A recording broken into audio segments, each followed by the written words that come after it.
காத்தருளும் இறைவா நன்றி. வல்லமை தந்து நீ வளர்ச்சி கொடு, அகத்திலும் புறத்திலும் வளர்ச்சி கொடு, வளர்ச்சி கொடு, வளர்ச்சி கொடு, வளர்ச்சி கொடு, வளர்ச்சி கொடு. சிறப்புமா, சிறப்பு, ரொம்ப சிறப்பா இருந்தது. இறை விளக்கு பாடலும் பாடிடுங்க.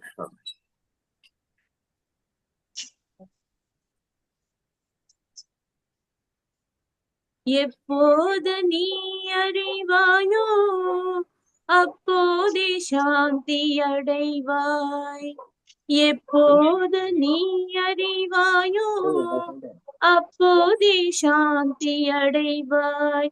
இதை எப்போது நீ அறிவாயோ மனமே அப்போதே சாந்தி அடைவாய். இப்பாரில் எப்போதும் எல்லாம் இறை அருளால், இப்பாரில் எப்போதும் எல்லாம் இறை அருளா. தப்பாது அணுவளவும் சரியாய் நடப்பதாக எப்போது நீ அறிவாயோ அப்போதே சாந்தி அடைவாய். எப்போது நீ அறிவாயோ அப்போதே சாந்தி அடைவாய், அப்போதே சாந்தி அடைவாய். முற்போது தர்மம் என்றும் தற்போது அதர்மம் என்றும், முற்போது தர்மம் என்றும் தற்போது அதர்மம் என்றும் முயன்றே சீர்திருத்திட முடியும் உன்னாலே என்றும். முற்போது தர்மம் என்றும் தற்போது அதர்மம் என்றும் முயன்றே சீர்திருத்திட முடியும் உன்னாலே என்றும். அற்ப அகந்தை செருக்கால் அலையாமலே அடங்கி,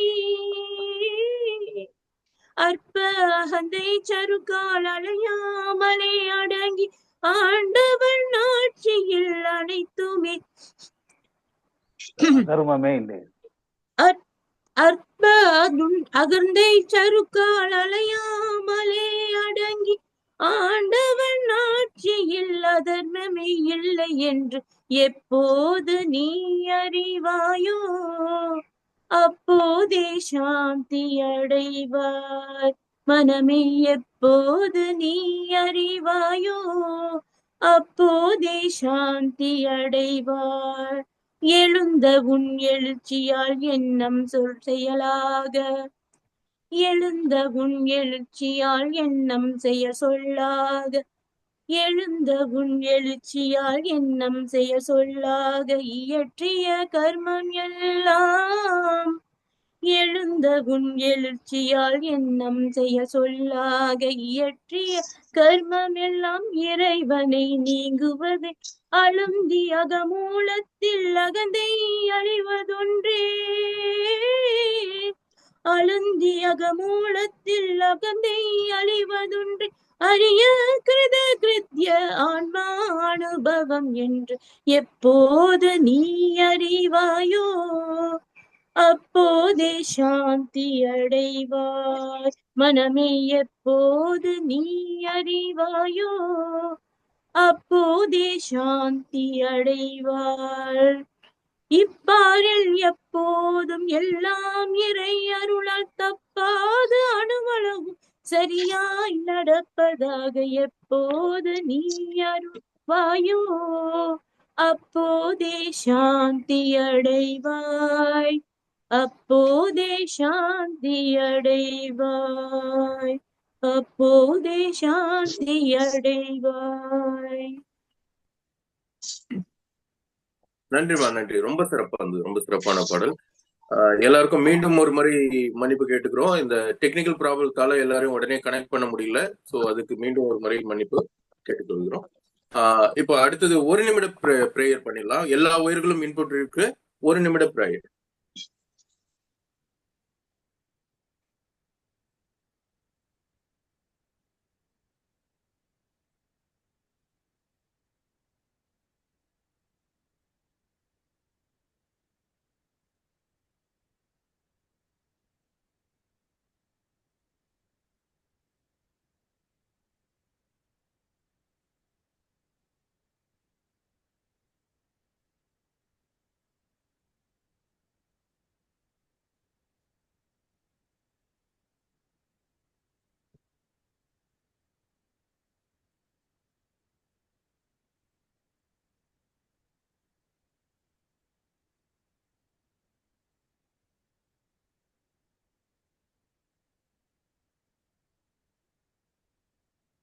நன்றி.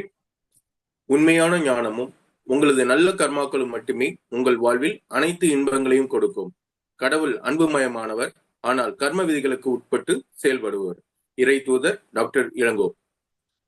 கர்ம ஆற்றல் சிகிச்சை வகுப்பிற்கு அனைவரையும் அன்போடு வரவேற்கிறோம். ஸோ இன்னைக்கு வந்துட்டு நமக்கு சிறப்பு விருந்தினரா பாத்தீங்கன்னா திரு முகேஷ் அவர்கள் அமெரிக்காவில இருந்து பேச வந்திருக்காங்க. ஸோ அவர் வந்து ஆல்ரெடி நிறைய கர்ம ஆற்றல் சிகிச்சை வகுப்பு மாதிரி அவர் நிறைய விஷயங்கள் அவர் வந்து ஏற்கனவே அதுல எக்ஸ்பீரியன்ஸ் ஆன ஒரு பர்சன். ஈவன் தோ அவர் வந்து அஸ்ட்ரல்லையும் பயணம் பண்ண ஒரு சிறப்பு வந்து அவருக்கு இருக்கு. ஸோ அவருடைய அனுபவங்களையும் அப்புறம் கர்மாற்றல் பத்தியும் அவருடைய புரிதல் பத்தியும் நிறைய விஷயங்கள் தெரிஞ்சிருக்காரு. ஸோ அவருடைய எக்ஸ்பீரியன்ஸை வந்து எல்லாரும் கேட்கறதுக்கு ஆர்வமா இருக்குங்க. இப்போ வந்து அவர் லைன்ல வருவார்னு நினைக்கிறேன். Sir Mukesh sir, Mukesh sir இருக்கீங்களா?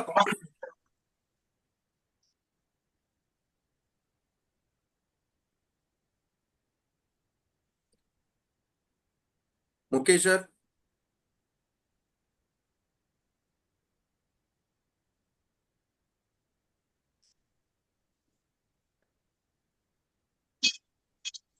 முகேஷ் சார் இன்னும் கனெக்ட் ஆகலன்னு நினைக்கிறேன். ஸோ இன்னைக்கு மற்ற விஷயங்களை நம்ம என்னன்னு பேசுவோம். அவரு வந்ததும் அது கனெக்ட் பண்ணிக்கலாம் நம்ம. ஜாயின் பண்ணிட்டேன் சார். வந்துட்டீங்களா? வணக்கம் வணக்கம் வணக்கம் வணக்கம் வணக்கம். இங்கே வந்து கொஞ்சம் டெக்னிக்கல் ப்ராப்ளத்தால எல்லாரையுமே கனெக்ட் பண்ண முடியல, கொஞ்சம் இதுவா இருந்தது. எல்லாருமே ஆட் ஆன் ஆகுறதும் கொஞ்சம் டிலே ஆச்சுன்னு நினைக்கிறேன். No problem. ஓகே ஓகே, உங்களுடைய அனுபவங்கள் மற்றும் கர்மா பத்தி உங்களுடைய புரிதல் மற்ற விஷயங்களை வந்து நீங்க ஷேர் பண்ணலாம்.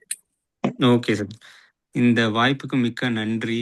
அப்புறம் நான் இப்போ எடுக்கக்கூடிய கிளாஸ் வந்து எல்லாருக்கும் ஒரு நல்லபடியா அமைய வந்து இறைவனையும் சித்தர் பெருமக்களையும் இளங்கோ ஐயாவையும் எல்லாம் வேண்டிக்கிட்டு இதை ஆரம்பிக்கிறேன். ஸோ இன்னைக்கு வந்து நான் என்னுடைய பெருசா அனுபவங்களை பத்தி சொல்ல போறதில்ல. நான் இன்னைக்கு வந்து ஒரு உபயோகரமா ஏதாவது இருக்கட்டும்னு சொல்லிட்டு நான் வந்து இந்த ஈர்ப்பு விதி பத்தி நான் கிளாஸ் எடுக்கலாம்னு சொல்லி நினைக்கிறேன். ஏன்னா இதுல கொஞ்சம் எனக்கு எக்ஸ்பீரியன்ஸ் இருக்கு. இதுல பல வருஷமா வந்து சில ஆராய்ச்சிகள், பயிற்சிகள் இதெல்லாம் செஞ்சிருக்கேன். அதை செஞ்சு பார்த்து அதை உணரவும் செஞ்சிருக்கேன். ஸோ அதை பத்தி உங்களுக்கு ஒரு தெளிவு கிடைச்சதுன்னா, மேபி இதை நீங்க உங்க லைஃப்ல பயன்படுத்துனீங்கன்னா உங்களுக்கும் அது ஹெல்ப்ஃபுல்லா இருக்கும். நம்ம நினைச்சதை எப்படி அடையிறது அப்படிங்கிறதுக்கான ஒரு ஒரு முறை. அதை வந்து இது வந்து ஜஸ்ட் ஒரு இன்ட்ராக்ஷன் கிளாஸ் மாதிரி வச்சுக்கலாம். இது வந்து ஏதோ 4 லெக்சர் எடுக்கிற மாதிரியும் நீங்க கேட்குற மாதிரியும் இருக்கணும்னு நான் விரும்பல. இதுல வந்து நீங்க கேள்வி கேளுங்க. ஏன்னா ஒவ்வொரு கான்செப்டும் முடிக்கும் போது நீங்க கேள்வி கேளுங்க. நம்ம தெளிவு பெற்றுட்டு நம்ம நெக்ஸ்ட் மூவ் ஆகலாம். இதுல வந்து எனக்கு டவுட் இருந்தாலும் நீங்க சொல்லி கொடுங்க. அதே மாதிரி உங்களுக்கு இருந்தாலும் நம்ம வந்து கலந்து நம்ம ஒரு முழு தெளிவுக்கு வந்துட்டு நம்ம நெக்ஸ்ட் மூவ் ஆகலாம். இதை வந்து ஃபுல்லா அண்டர்ஸ்டாண்ட் பண்ணிக்கிட்டு நம்ம எடுத்துட்டு போகலாம் அப்படிங்கிறது என்னோட கருத்து. இப்போ இந்த லா ஆஃப் அட்ராக்ஷன் அப்படின்னா ஈர்ப்பு விதி அப்படிங்கிறது வந்து உண்மையா இல்லை பொய்யா அப்படின்னு சொல்லிட்டு நிறைய சந்தேகங்கள்லாம் நிறைய இருக்கு. இது வேலை செய்யுமா?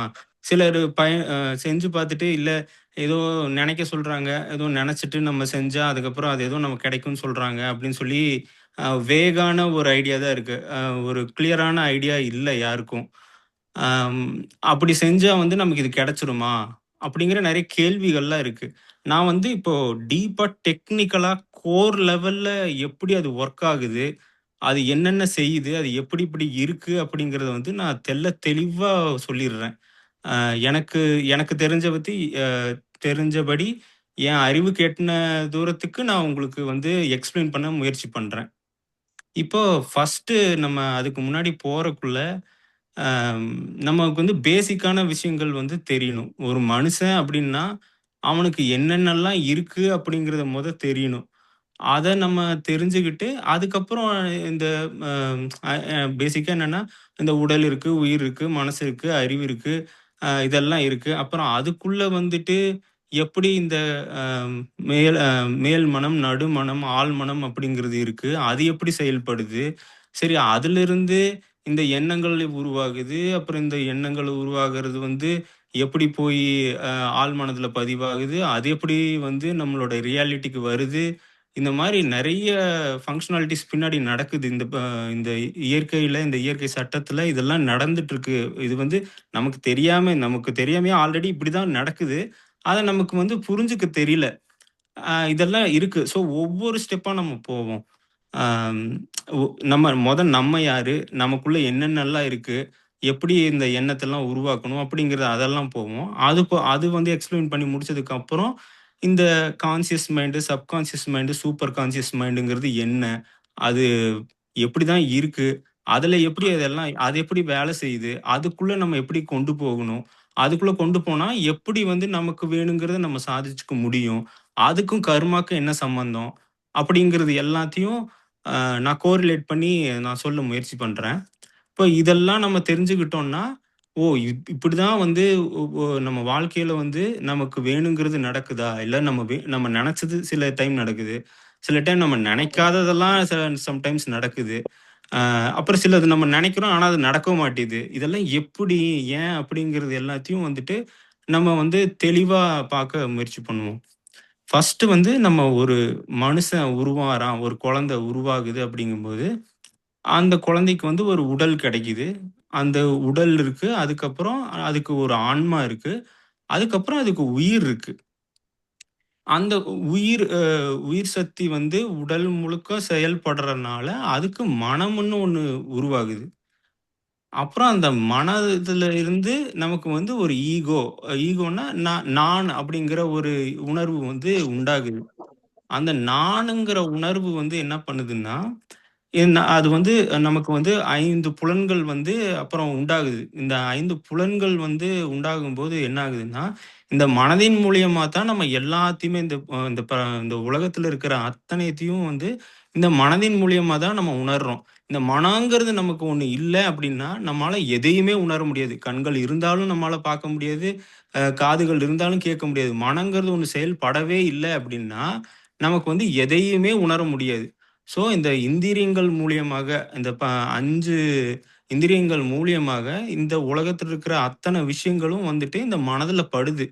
இந்த மனதுல படுறது மூலியமா, நானுங்கிற ஒரு அகந்தை வந்து நமக்குள்ள வந்து உருவாகுற மூலியமா, ஒரு எண்ணம் உருவாகுற மூலியமா, அது என்ன ஆகுதுன்னா, ஆசை பிறக்குது முதல் எடுத்தோனே நமக்கு வந்து ஒரு ஆசை வந்து உருவாகுது. ஓ! இதை நான் இன்னும் அனுபவிக்கணும். ஒரு அழகான விஷயத்த பார்க்கும்போது, ஓ! இத இன்னும் பார்க்கணும். இது மாரி நெறைய விஷயங்கள பார்க்கணும்.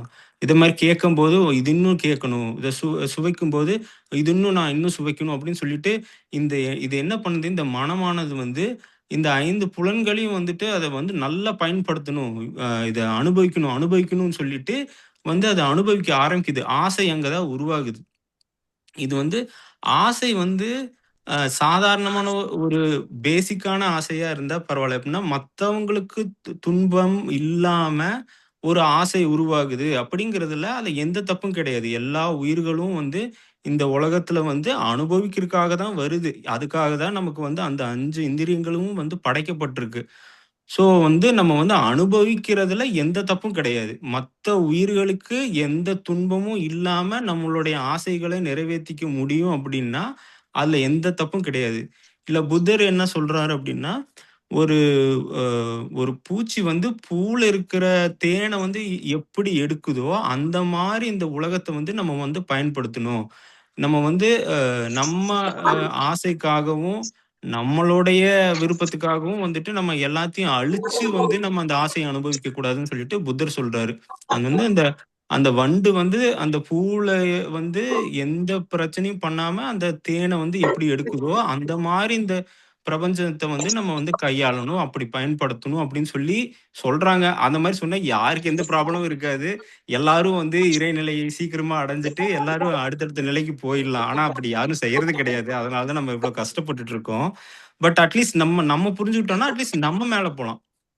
ஸோ வந்துட்டு இத இப்ப வந்து அந்த ஆசை உருவாகுறனால என்ன ஆகுதுன்னா, கோபம், சினம் உண்டாகுது. அ அந்த ஆசைய அடைய முடியாதனால அந்த சினம் உண்டாகுது.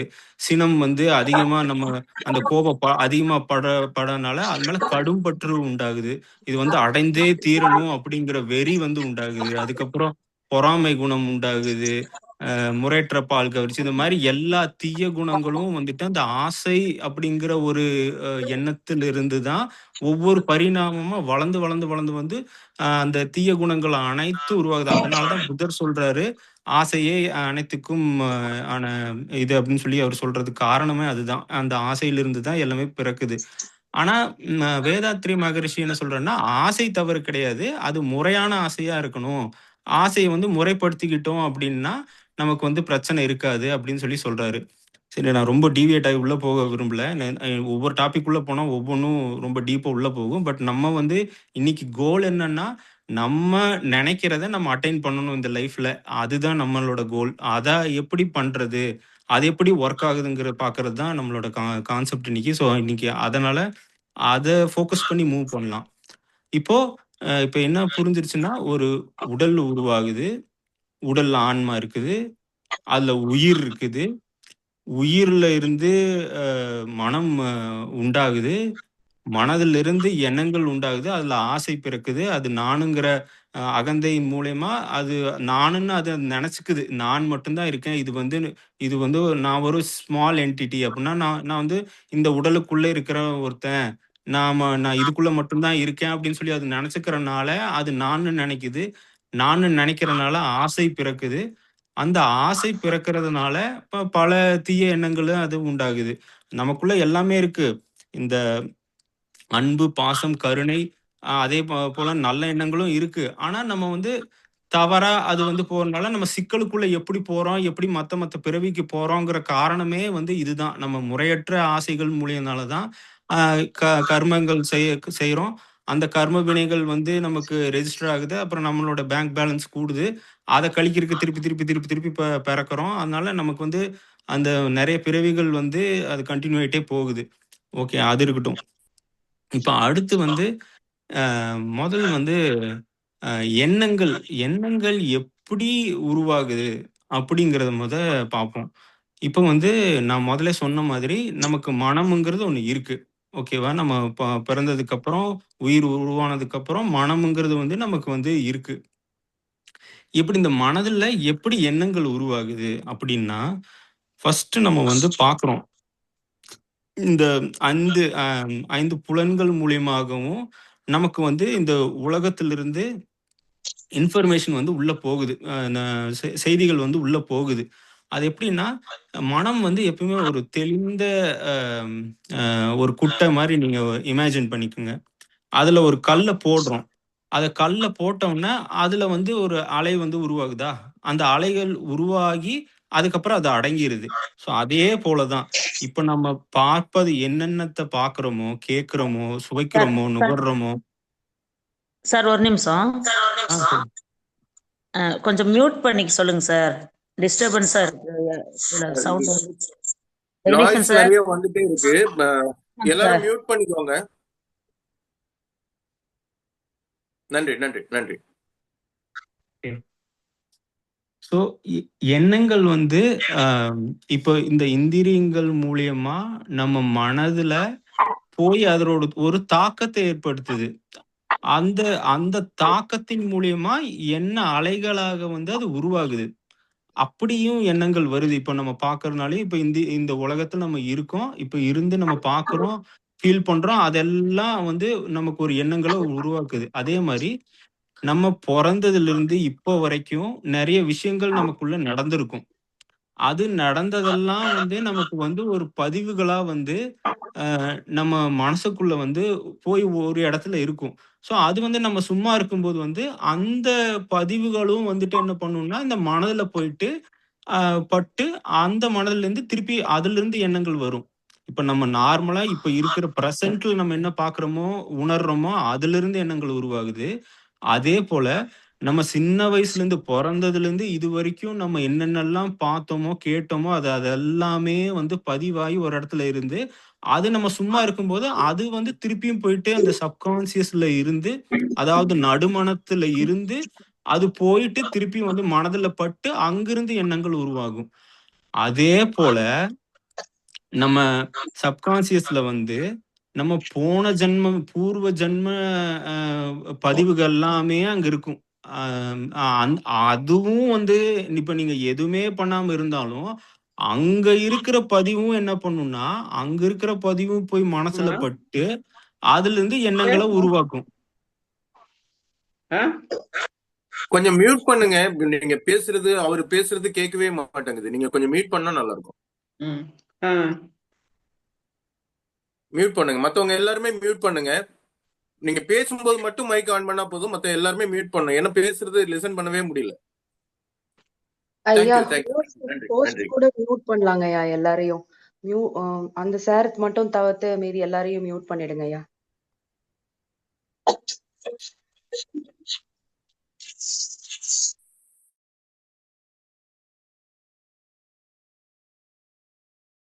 கேக்குதுங்களா நான் பேசுறது? எஸ் சார், கேக்குதுங்க சார்.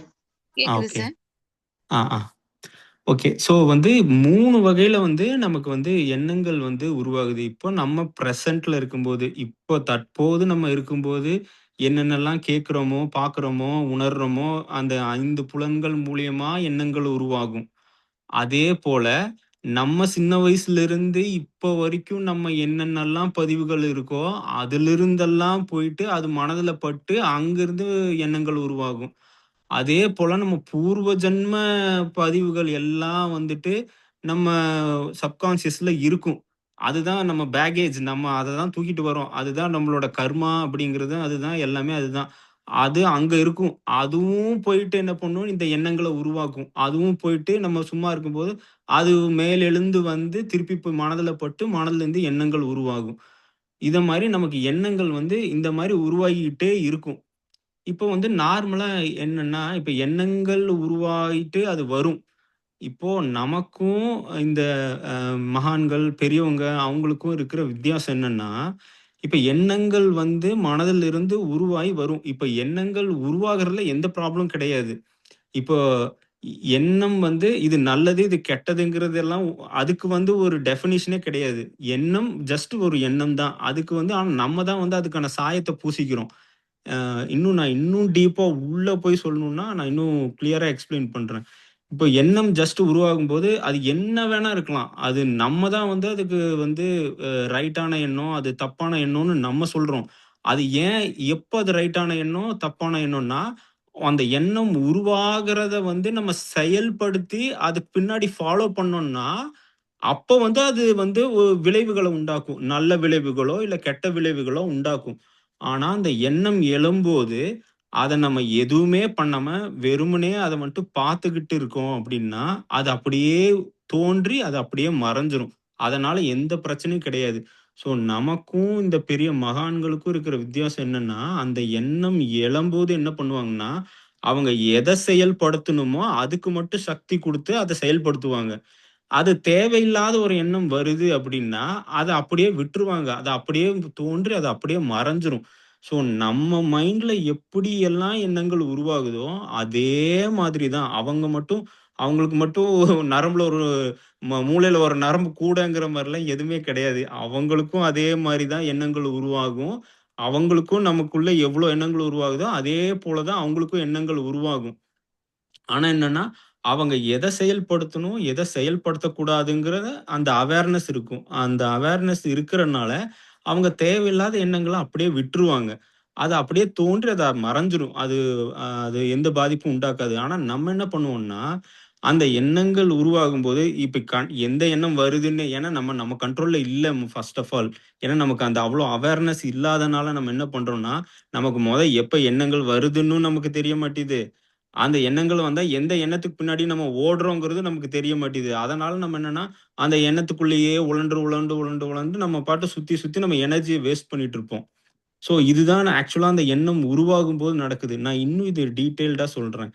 எப்படின்னா, இப்போ நம்ம ஒ ஒரு ரோடு இருக்குன்னு வைங்களேன். ரோடுல நீங்க சைடுல ஒரு பெஞ்ச்ல உட்கார்ந்துட்டு இருக்கீங்க. இப்போ நீங்க அங்க உட்கார்ந்துகிட்டு பல வண்டிகள், வாகனங்கள் போகிறத நீங்க பார்க்குறீங்க. கார் போகும், பஸ் போகும். இது மாரி ஸ்கூட்டர் இந்த மாரி நெறைய வாகனங்கள் போகுது. ஸோ ஒவ்வொரு வாகனங்களும் வந்துட்டு ஒவ்வொரு எண்ணங்களா நீங்க நெனச்சுக்குங்க. அது வருது. அது அது உங்களுக்கு கடந்து கடந்து போய்க்கிட்டே இருக்கு. ஸோ அப்போ வந்து அதுல வந்து நமக்கு எந்த பிரச்சனையும் இல்ல. இப்போ வந்து ஏதோ பஸ் வருதுன்னா, அந்த பஸ்ல ஏறி நீங்க டிராவல் பண்றீங்கன்னா, அப்பன்னா அந்த எண்ணத்த நீங்க பற்றிக்கிறீங்க. அந்த எண்ணத்த பற்றிக்கும்போது, அந்த எண்ணத்துக்கு என்னென்ன அ அ உள்ளுக்குள்ள அந்த எண்ணத்துக்குள்ள என்னென்ன இன்ஃபர்மேஷன் இருக்கோ, அது எல்லாம் உங்களுக்கு கடத்தும். அது எல்லாம் உங்களுக்கு கடத்தும்போது, நீங்க அது எங்கெங்க எடுத்துட்டு போணுமோ, அத திருப்பி அங்க எல்லாம் எடுத்துட்டு போயிரும். நீங்க திருப்பி அன்லெஸ் அன்டில் நீங்க அவேர்னஸ் திருப்பி வந்து, "ஓ! நம்ம இதுக்குள்ள ரொம்ப உள்ள போயிட்டோமோ!" அப்படின்னு சொல்லி நீங்க வெளில வந்தா தான், அத வெளில வரும் நமக்கு தெரியும். இல்லன்னா, அதனோட சக்தி என்னமோ, அதோட பலன் என்னமோ, அது எங்கெங்க கொண்டு போணுமோ, அங்க நம்மள கொண்டு போயிரும். அதனால எண்ணத்த வந்து வாட்ச் பண்ணணும் அப்படின்னு சொல்லி, அது ஒரு மெடிடேஷன்ல இது ஒரு டைப்பும் இருக்கு. இந்த எண்ணங்கள வந்து பார்க்கறது, எண்ணங்கள ஆராயறது அது வேற. எண்ணங்கள பார்க்கிறது. நம்ம பார்த்துக்கிட்டே இருந்தோம்னா, அவேர்னஸ் இருக்கும் நமக்கு. ஓ! இப்படியெல்லாம் இருக்கா? இப்படிலாம் வருது. ஓகே இதெல்லாம் போகுது அப்படின்னு நம்ம பார்க்கலாம். ஆனா, ஓஷோ வந்து என்ன சொல்றாருன்னா, நம்ம எண்ணங்கள பார்த்துக்கிட்டே இருந்தா எண்ணங்கள் குறையும். கரெக்ட்டு தான். ஆனா, இப்ப இருக்கிற உலகத்துல நீங்க ஏகப்பட்ட குப்பைய உள்ள அள்ளி போட்டுக்கிறீங்க. அந்த குப்பையிலிருந்து வர எண்ணங்கள் வந்து ஏகப்பட்ட எண்ணங்கள். நீங்க எத்தன வருஷமா உட்கார்ந்து அந்த எண்ணத்தையே பார்த்து, "நீ எண்ணத்த குறைக்க போற" அப்படின்னு சொல்லி அவரு சொல்றாரு. அதுக்கு தான் அவருக்கு வந்து டைனமிக் மெடிடேஷன் சொல்லி ஒண்ணு குடுத்தாரு. சரி நம்ம ரொம்ப டீவியேட் ஆகி உள்ள போறோம். நம்ம இப்போ எங்க போணுமோ அத மட்டும் ஃபோக்கஸ் பண்ணுவோம். ஸோ எண்ணங்கள் இந்த மாரி உருவாகுது. ஸோ எண்ணங்கள் வந்து இந்த மாரி அ தாக்கங்கள ஏற்படுத்துது. நமக்கு தெரிய மாட்டேது. நம்ம வந்து அவேர்னஸ் இல்லாதனால எந்த எண்ணத்த பிக் பண்றோம், எதுக்கு பின்னாடி போறோம், ஏன் இத யோசிக்கிறோம்னு தெரியாமயே அது வந்து வந்து உருவாகி உருவாகி போயிட்டு இருக்கு. ஸோ இப்போ வந்து அ சரி இன்னும் டீட்டெயில்டா எண்ணம் எப்படி இருக்கும்? இதுவரைக்கும் எண்ணம் உருவாகுது. அ அ ஒரு எண்ணத்திலிருந்து அடுத்த எண்ணம் எப்படி இதாகுங்கிறத நான் டீட்டெயில்டா சொல்றேன். எப்படி எண்ணம் பார்க்கறக்கு எப்படி இருக்குங்கிறது அளவுக்கு டீட்டெயிலா சொல்றேன். ஒரு எண்ணம் வந்து ஒரு கோடு மாரி நெனச்சுக்கங்க. ஒரு ஒரு கோடு இருக்குன்னு வைங்க. அந்த கோடுல வந்து முத்து பதிச்சது மாரி அ அந்த எண்ணத்துக்குள்ள இன்ஃபர்மேஷன் இருக்கும். ஃபார் எக்ஸாம்பிள் வந்து சும்மா இப்ப நான் ஆசி தம்பி சார பத்தி நான் நெனைக்கிறேன் அப்படின்னு வச்சுக்கங்களேன். இப்ப வந்து அந்த ஆசை தம்பி சாருக்கான இன்ஃபர்மேஷன் எல்லாம் அந்த எண்ணத்துக்குள்ள ஒரு முத்து மாரி இருக்கும். முத்து மாரி பதிஞ்சிருக்கும். ஓகேவா? அது எப்படின்னா, ஓகே ஆசை தம்பி சார் வந்து நல்லா கலகலன்னு பேசுவாரு. அவரு வந்து அ அ அழகா பாடுவாரு. அவர் வந்து கோர்வையா பேசக்கூடிய தன்மை வந்து அவருக்கு சூப்பரா பேசக்கூடிய தன்மை இருக்கு. அவர் பார்க்கறக்கு இந்த தோற்றத்துல இருப்பாரு. இவரு அங்க வேலை செய்றாரு. அப்படிங்கிற இன்ஃபர்மேஷன் எல்லாம் வந்து ஒரு முத்து மாரி இருக்கும். இப்ப அதுல எந்த முத்துல வந்து நீங்க ஃபோக்கஸ் குடுக்குறீங்களோ, அங்கிருந்து ஒரு எண்ணம் உருவாகும். ஃபார் எக்ஸாம்பிள் வந்து, அ அவர் தோற்றத்த நான் நெனச்சு, அ அ அது சம்மந்தப்பட்ட ஒரு முத்து இருக்குன்னா, அந்த முத்த வந்து நீங்க ஃபோக்கஸ் பண்றீங்கன்னா, அங்கிருந்து ஒரு எண்ணம் உருவாகும். அதிலிருந்து என்ன ஆகும்னா, ஓகே ஒரு தோற்றம் இப்ப இருக்கு. ஓகே அவர் வந்து அ அ முடி சம்மந்தப்பட்டது வந்து அன்னைக்கு ஒரு கிளாஸ் எடுத்தாரு. அதிலிருந்து அ அந்த அப்புறம் அதிலிருந்து ஒரு எண்ணம் வரும். அப்புறம் அதுல ஏதாவது ஒண்ணு ஃபோக்கஸ் பண்ணீங்கன்னா, ஓகே அன்னைக்கு வந்து அந்த முடி சம்மந்தப்பட்ட அந்த மருந்து பத்தி ஒண்ணு சொல்லிட்டு இருந்தாரு. அப்டின்னா அங்கிருந்து ஒண்ணு உருவாகும். அத நீங்க ஃபோக்கஸ் பண்ணா, அது யார் செஞ்சாங்கங்கிற இன்ஃபர்மேஷன் பத்தி சொன்னார்ல, அது போகும். இந்த மாரி ஒரு எண்ணம் வந்து ஒரு எண்ணத்திலிருந்து அடுத்த எண்ணம் இப்படிதான் உருவாகுது. ஏன்னா, ஒரு எண்ணத்துல அது சம்பந்தப்பட்ட இன்ஃபர்மேஷன் எல்லாம் இருக்கும். அந்த இன்ஃபர்மேஷன்ல நீங்க எத தொடுறீங்களோ, தொடர்றதுன்னா நீங்க கான்ஷியஸ்னஸ்ல வந்து எத வந்து பாக்குதோ, அங்கிருந்து அடுத்த எண்ணம் உருவாகும். அதே மாதிரி ஒவ்வொரு எண்ணத்திலிருந்து எங்கெங்க தொடறீங்களோ, அடுத்தடுத்த எண்ணங்கள் உருவாகும். இது புரியும்னு நான் நெனைக்கிறேன். புரியலன்னா சொல்லுங்க. நான் இன்னும் கிளியரா எக்ஸ்ப்ளைன் பண்றேன். சார் வணக்கம் சார். சொல்லுங்க மேடம். எனக்கு ஒரு கொஸ்டினு. சொல்லுங்க. இப்ப வந்து எண்ணங்கள் அப்படின்னு சொல்றீங்க இல்லையா? ஆமா. ஒரு இத நினைக்கிறோம். அதே தான் நம்ம மைண்டுக்கு போகுது. அதே தான் சுத்தி நடக்குது அப்படின்னு சொல்றீங்க. இல்ல. புரியல. நீங்க என்ன திருப்பி சொல்லுங்க. சார் இப்ப எண்ணங்கள் அப்படின்னா, நம்ம வந்து ஒரு எண்ணங்கள நினைக்கிறோம். ம்ஹ்ம். எண்ணங்கள் அப்படின்னா, நான் வந்து ஒண்ண திங்க் பண்றேன். அந்த திங்க் பண்றது தான் அடுத்தத நோக்கி நோக்கி போகுதுன்னு சொல்லிட்டு இருக்கீங்க இல்லையா? ஆமா மேடம். அ இப்ப நான் வந்து எல்லாமே பாசிட்டிவ் திங்கிங்கா போயிட்டு இருக்கு. ஓகே. இப்ப வந்து ஹெல்த் பத்தி தான் என்னோட திங்கிங். ஓகே. என் ஆஹ. ஹஸ்பண்டுக்கு ஹெல்த் இஷ்யூஸ். அ இத இத நோக்கி நான் போறேன். இது வந்து ம்ஹ்ம். சக்சஸ் ஆயிடும். அப்படின்னு நெனச்சு தான் நான் போய்க்கிட்டு இருக்கேன். ஆனா என்ன ஓகே. சுத்தி நடக்கிறது எல்லாமே, இது வந்து உனக்கு வந்து டெம்பரரி கிடையாது, பெர்மனன்ட்டு. உனக்கு வந்து ம். சரியா ஆகாது. அப்படின்னு ம். சொல்லும்போது, இந்த இடத்துல என்னுடைய எண்ணங்கள் எப்படி சார் வொர்க் அவுட் ஆகும்?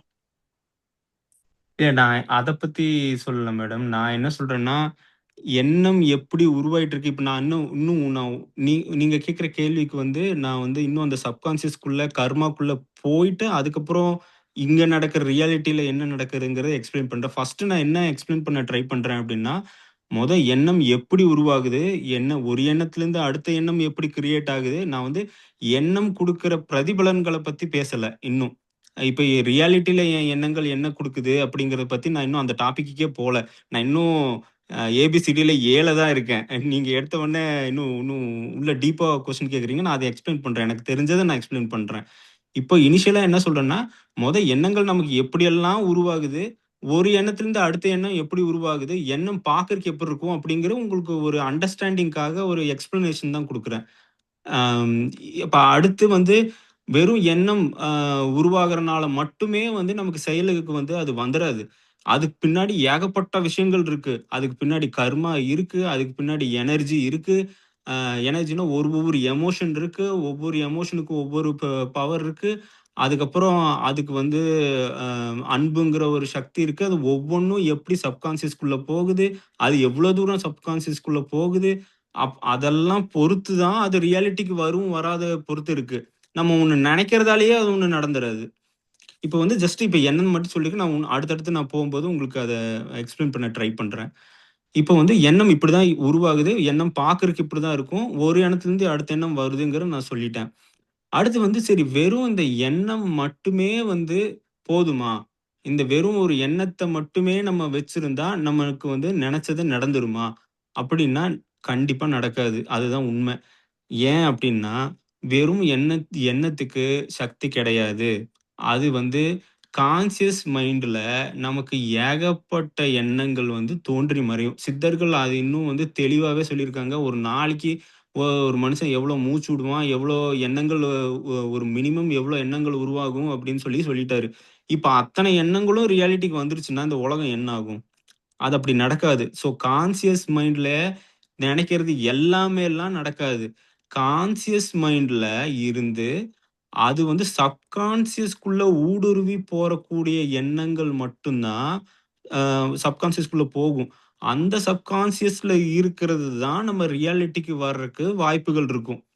ஸோ, நம்ம எப்படி கான்ஷியஸ் மைண்ட்ல இருந்து நம்ம புரிஞ்சுக்க வேண்டியது என்னன்னா, கான்ஷியஸ் மைண்ட்லேருந்து எப்படி நம்ம சப்கான்ஷியஸ் மைண்டுக்கு நம்ம எண்ணங்கள உள்ள கொண்டு போறது அப்படிங்கிறத தான் நம்ம கத்துக்கணும். இப்ப வெறும் எண்ணம் உருவாகுது. அதுல எதுவுமே கிடையாது. இப்ப எண்ணத்தோட எமோஷன கலக்கணும். அப்ப அதுக்கு சக்தி உருவாகும். அப்பதான் ஒரு எண்ணத்துக்கு சக்தி உண்டாகும். அந்த சக்தி இருக்கிற எண்ணம் தான் அது ஒரு வாட்டி இல்ல. அது ரிப்பீட்டடா நீங்க திரும்ப திரும்ப அந்த எண்ணத்துக்கு அதுவும் எமோஷனோட சக்தி உண்டாக்குன எண்ணத்துக்கு தான் சப்கான்ஷியஸ்குள்ள போற தகுதியே இருக்கும். அந்த கான்ஷியஸ் மைண்ட ஊடுருவி போய் சப்கான்ஷியஸ்குள்ள போகக்கூடிய அதாவது மேல் மனதிலிருந்து நடுமனதுக்கு போகக்கூடிய சக்தியே அப்பதான் உண்டாகும். அதுக்கு முன்னாடி நம்ம இன்னும் நெறைய பார்க்க வேண்டியது இருக்கு. இப்போ மனம்னா நம்ம இன்னும் கிளியரா புரிஞ்சுக்கணும். நம்ம மனம்னா விர்ச்சுவலா ஒண்ணு நெனச்சுக்கிறோம். ஓகே மனம்னா இப்படிதான் இருக்கும். அது எங்க இருக்கும்? எப்படி இருக்கும்? அப்படிங்கிறதே நமக்கு இன்னும் அதுக்கான தெளிவே இல்ல. மனம்னா என்னன்னா, ஃபார் எக்ஸாம்பிள் அ ஒரு ஒயர் இருக்கு. ஒரு எலக்ட்ரிக் ஒயர் இருக்குன்னு வையுங்களேன். அதுல கரண்ட் பாஸ் ஆகுது. கரண்ட் பாஸ் ஆகும்போது லிட்டரலா கரண்ட்ன்னா என்னன்னா, எலக்ட்ரானோட ஓட்டம் தான் கரண்ட். ஒரு எலக்ட்ரான் ஒரு இடத்துல இருந்து இன்னொரு இடத்துல மூவ் ஆகுறது தான் கரண்ட். அப்ப எலக்ட்ரான் ஓடும்போது என்ன ஆகும்னா, அத சுத்தி எலக்ட்ரோ மேக்னெட்டிக் ஃபீல்ட் ஒரு காந்தப்புலம் அத சுத்தி உண்டாகும். அது இன்னும் உங்களுக்கு கிளியரா ஈஸியா சிம்பிளா புரியணும்னா, இப்போ ஒரு ஃபேன் சுத்துது அப்படின்னா, அது காற்று வருதா? அதுல அதே மாதிரி ஒரு எலக்ட்ரான்ஸ் வேகமா சுழன்று ஒரு இடத்துல இருந்து இடத்துல நகரும்போது, அங்க காந்தப்புலம் உண்டாகுது. அதே மாரி தான் நம்ம உடல்லயும் ஒரு கரண்ட் பயோ கரண்ட் ஜீவ காந்தம் அப்படின்னு சொல்லிட்டு ஒண்ணு ஓடுது. அது ஒரு இடத்துல இல்ல. உடம்புல இருக்கிற அனைத்து செல்களிலும் இந்த உயிர் சக்தியானது அம் இது இது இன்னும் டீப்பா சொல்லணும்னா, இந்த வின் அப்படின்னு சொல்லுவாங்க. அத ஈத்தர் அப்படின்னு சொல்லி இங்கிலீஷ்ல சொல்லுவாங்க. ஸோ அதுதான் அண்டத்தில் உள்ளது தான் பிண்டத்தில் உள்ளது அப்படிங்கிறது தான் அங்க இருக்கிற வின் தான் வந்து நம்ம உடம்புக்குள்ள வந்து உயிர் சக்தியா வந்து இயங்கிட்டு இருக்கு. அந்த உயிர் சக்தி வந்து உடல் முழுதும் வந்து சுத்தி வந்துகிட்டு இருக்கு. மூலாதாரத்தை வந்து பேஸா வச்சுக்கிட்டு உடல் முழுக்கும் சுத்தி வந்துகிட்டு இருக்கு. அப்ப வந்து என்ன ஆகுதுன்னா பயோ கரண்ட் அப்படின்னா ஜீவ காந்தம் பயோ கரண்ட் வந்து கிரியேட் ஆகுது. பயோ மேக்னட்டிசம் கூட சொல்லுவாங்க இல்லையா? கரண்ட் உருவாகுது. கரண்ட் உருவாகுறதுனால மேக்னெட் உருவாகுது. நான் அதை தான் எக்ஸ்பிளைன் பண்ண ட்ரை பண்றேன். பயோ கரண்ட் வந்து பாஸ் ஆகுது. எப்படி நம்ம ஒயர்ல வந்து ஒரு கரண்ட் பாஸ் ஆகுதோ அதே மாதிரி நம்ம இந்த உயிர் ஆற்றல் வந்து உடல் முழுக்க சுத்தி வரனால இதுல வந்து ஒரு கரண்ட் பாஸ் ஆகுது. இந்த கரண்ட் பாஸ் ஆகுறனால நமக்கு வந்து ஜீவ காந்தம் அப்படின்னு சொல்லிட்டு ஒன்று வந்து உருவாகுது. அது வந்து பயோ மேக்னெட்டிக் ஃபீல்டு வந்து உருவாகுது. அதை நீங்க ஆறானும் எடுத்துக்கலாம். அதுதான் வந்து மனமாவும் செயல்படுது. மனம்னா வேற ஒண்ணுமே கிடையாது. காந்தம் தான் மனம். நம்ம மனம் வந்து என்னவா இப்போ வந்து மனம்ங்கிறது நம்ம வந்து மைண்ட்ல வந்து என்னமோ நினைச்சுக்கிறோம் இல்லையா? ஓ இப்படி இருக்கும், அப்படி இருக்கும். மனம்ங்கிறது எங்கேயோ இருக்கும். நம்ம மனசுக்கு மைண்ட்ல இருக்கு, தலையில இருக்கு, மனசுல இங்க ஹார்ட்ல இருக்கு அப்படின்னு சொல்லிட்டு நம்ம டிஃப்ரெண்டா நினைச்சுக்கிறோம் இல்லையா?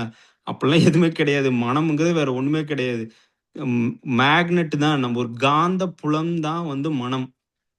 அது வந்து தலையில மட்டும் இல்ல, நம்ம நெஞ்சில மட்டும் இல்ல, நம்ம பாடி ஃபுல்லா நம்ம இருக்கிற ஒவ்வொரு செல்களிலும் மனம் வந்து இயங்கிட்டு இருக்கு. ஒவ்வொரு இடத்துலயும் அந்த அவேர்னஸ் இருக்கு. அந்த ஒவ்வொரு இடத்துல அந்த காந்தம் எங்கெங்கெல்லாம் இருக்கோ, அங்க எல்லா இடத்துலயும் மனம் செயல்பட்டுக்கிட்டு தான் இருக்கு. ஸோ மனம்ங்கிறது வேற ஒண்ணும் கிடையாது. காந்தம் தான். காந்தம் தான் மனம். இதை இன்னும் வேதாத்ரி மகரிஷி வந்து இன்னும் டீப்பா எக்ஸ்பிளைன் பண்றாரு. என்னன்னா 3 வகையான காந்தம் இருக்கு இந்த உலகத்துல. ஒண்ணு ஜீவகாந்தம். ஜீவகாந்தம்னா என்னன்னா, இந்த நம்ம உயிர் சக்தி வந்து உடல் முழுக்க சுத்தி வர்றதுனால, அந்த ஓட்டத்தின் காரணமா ஒரு கரண்ட் உருவாகுது. அந்த கரண்ட் மூலியமா வந்து காந்தம் உருவாகுது. அது ஜீவகாந்தம். ஜீவகாந்தம் சரியா இருந்தா, உடல் உறுப்பு சரியா செயல்படும். எங்க ஜீவகாந்தம் தடைப்படுதோ, அங்க வந்து அந்த உறுப்புல ப்ராப்ளம் ஆகும்.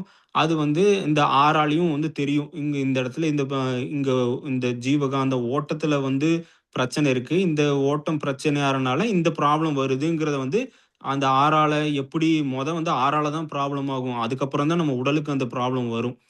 ஸோ அந்த ஜீவகாந்தம் எப்படி வேலை செய்யுது அப்படிங்கிறத வந்து சொல்றாங்க. அந்த ஜீவகாந்தம் சரியா வேலை செஞ்சா உடல் நல்லா வேலை செய்யும். குறுக்கிடுறதுக்கு மன்னிக்கணும். ஐயா வந்துட்டாங்க. சொல்லுங்க. நம்ம மறுபடியும் ஓகே தொடருவோம். Okay sir. நன்றி நன்றி நன்றி நன்றி சார்.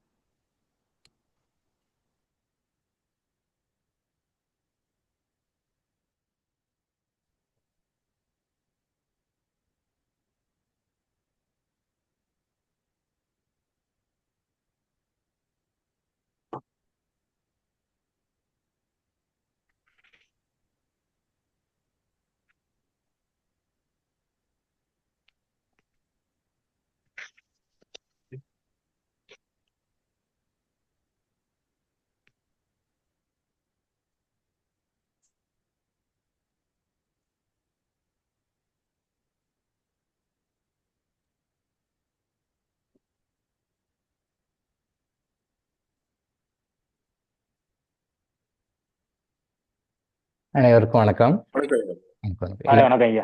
வணக்கம் ஐயா. வணக்கம் சார். வணக்கம் சார். வணக்கம் ஐயா.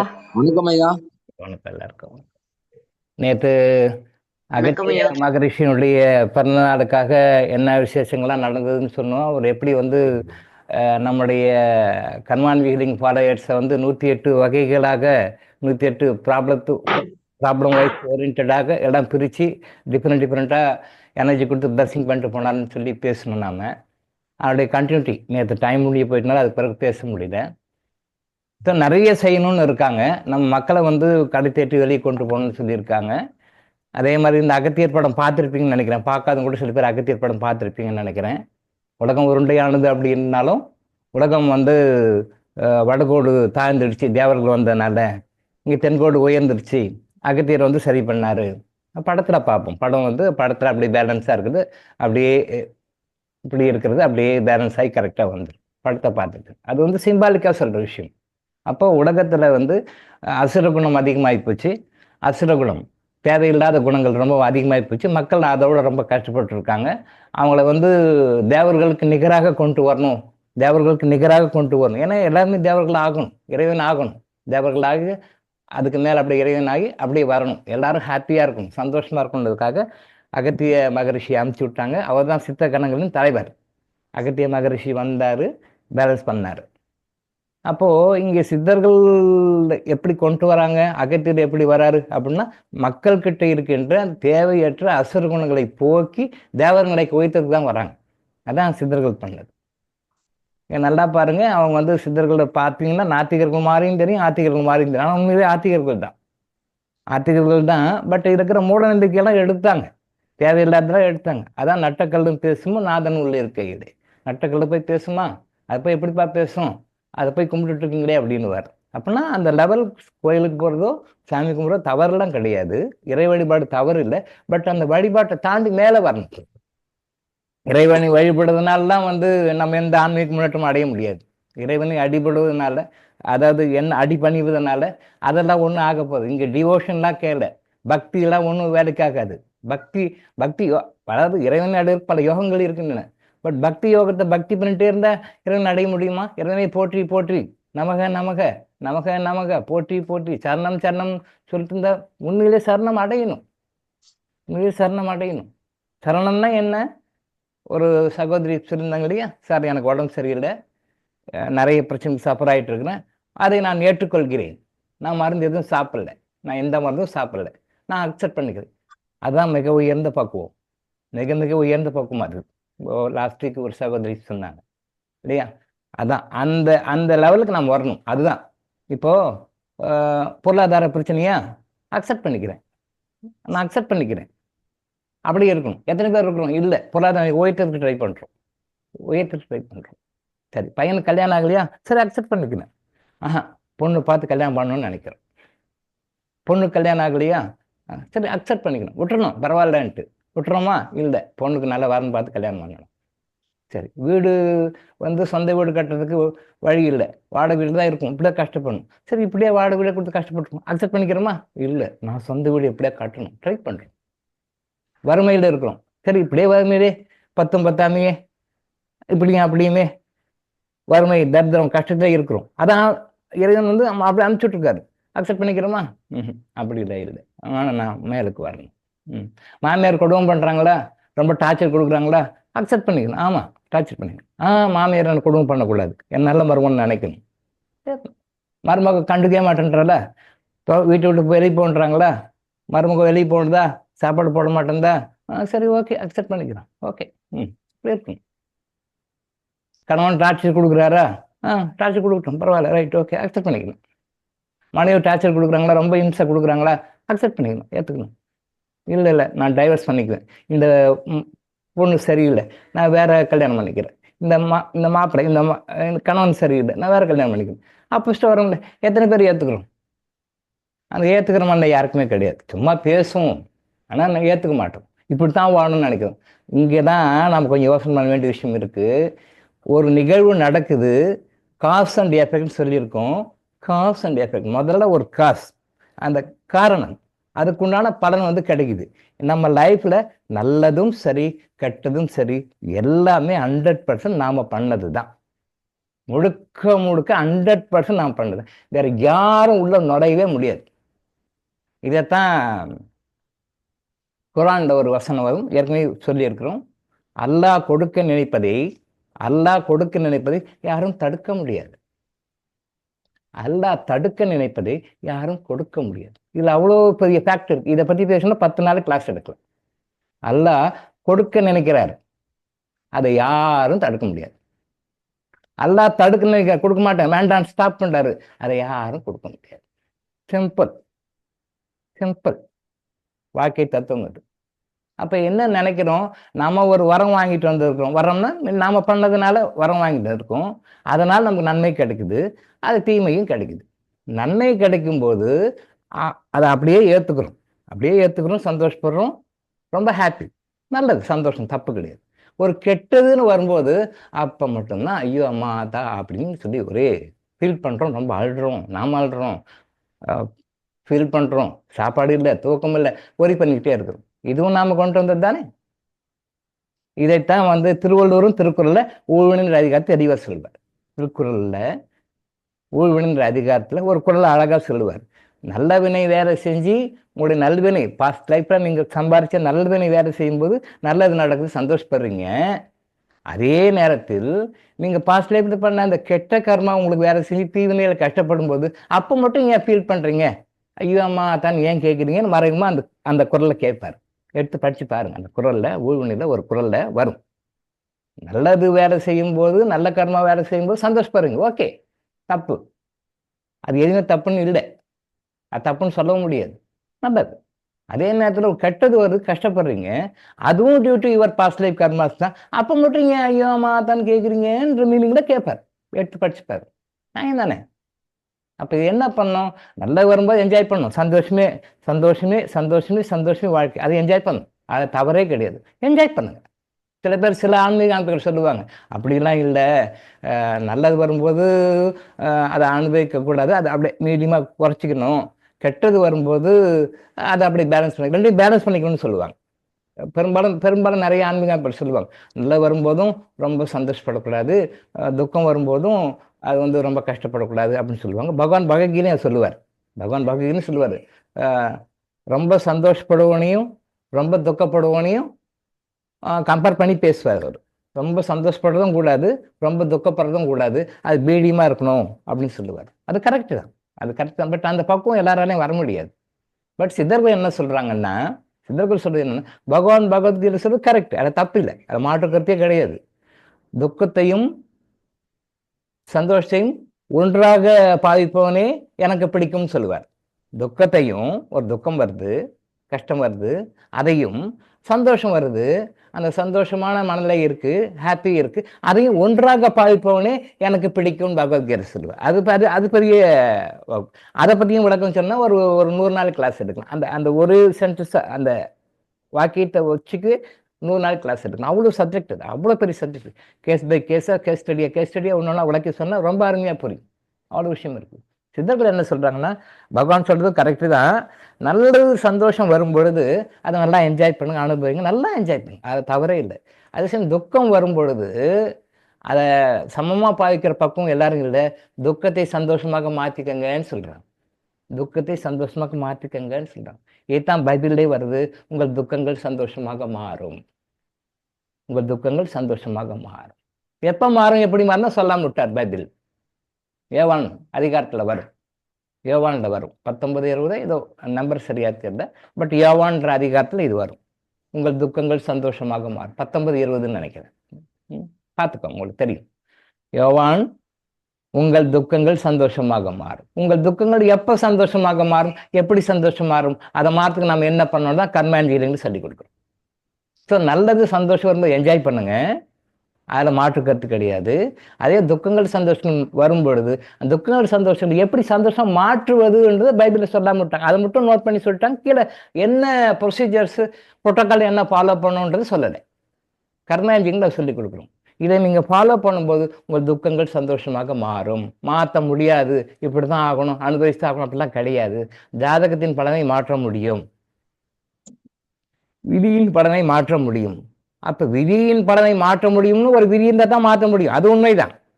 அதான் ஒரு விதி வந்துருச்சு, இதான் விதி, இதை மாற்ற முடியாது அப்படி கிடையாது, அதையும் மாற்ற முடியும். அதுக்கு லூப் ஹோல் இருக்குது, அந்த லூப் ஹோல் இருக்குது, அதை மாற்ற முடியும்னு சொன்னதும் சித்தர்கள் மட்டும்தான், வேறு யாரும் சொல்லலை, வேறு யாருமே சொல்லலை. அதை அனுபவிச்சு தான் ஆகணும், அதை அனுபவிச்சு தான் ஆகணும், இது இப்படி தான் அப்படி தான் சொல்லுவாங்க.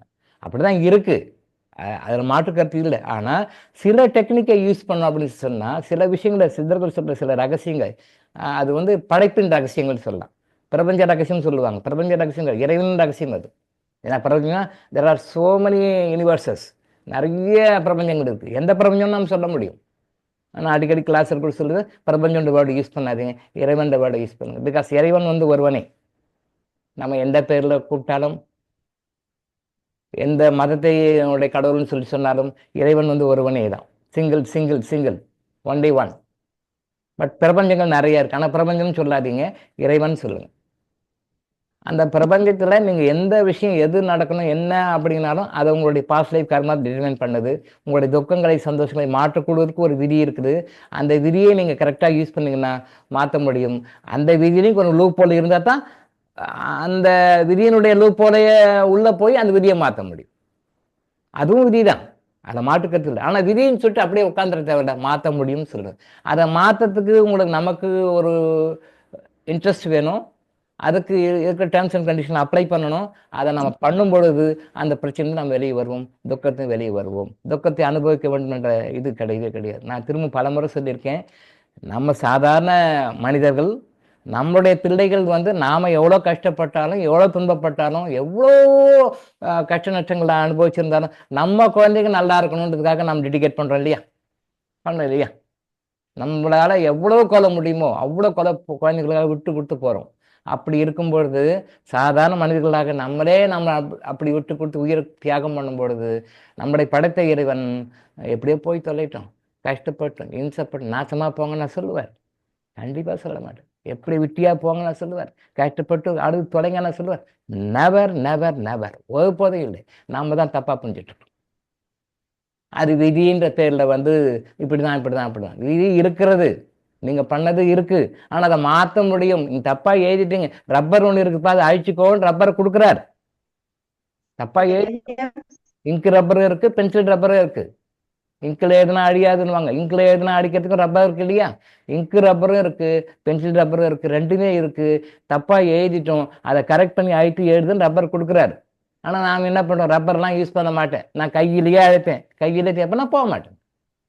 நான் கையிலேயே அழைப்பேன், கையில தான் செய்வேன். என்ன பண்ணாலும் ஒன்று பேப்பர் கிழியும், இல்லை நம்ம கையை அழுக்காகும். பேப்பர் கிழியும், கையை நம்ம அழுக்காகும். ஆனால் அந்த ப்ராப்பராக ரப்பரை எடுத்து நீங்கள் பண்ணும் பொழுது நீங்கள் கிளியர் பண்ணிடலாம். இந்த ரப்பர் தான் கர்மா எனர்ஜி ஹீலிங். இந்த ரப்பர் தான் கர்மா எனர்ஜி ஹீலிங். இந்த கர்மா எனர்ஜி ஹீலிங்ன்ற ரப்பரை யார் கொடுக்குறாங்க? டாக்டருங்க வாய்ஸ் ஹாஸ்பிட்டல் கொடுக்குது. டாக்டருங்க வாய்ஸ் ஹாஸ்பிட்டல் கொடுக்குது.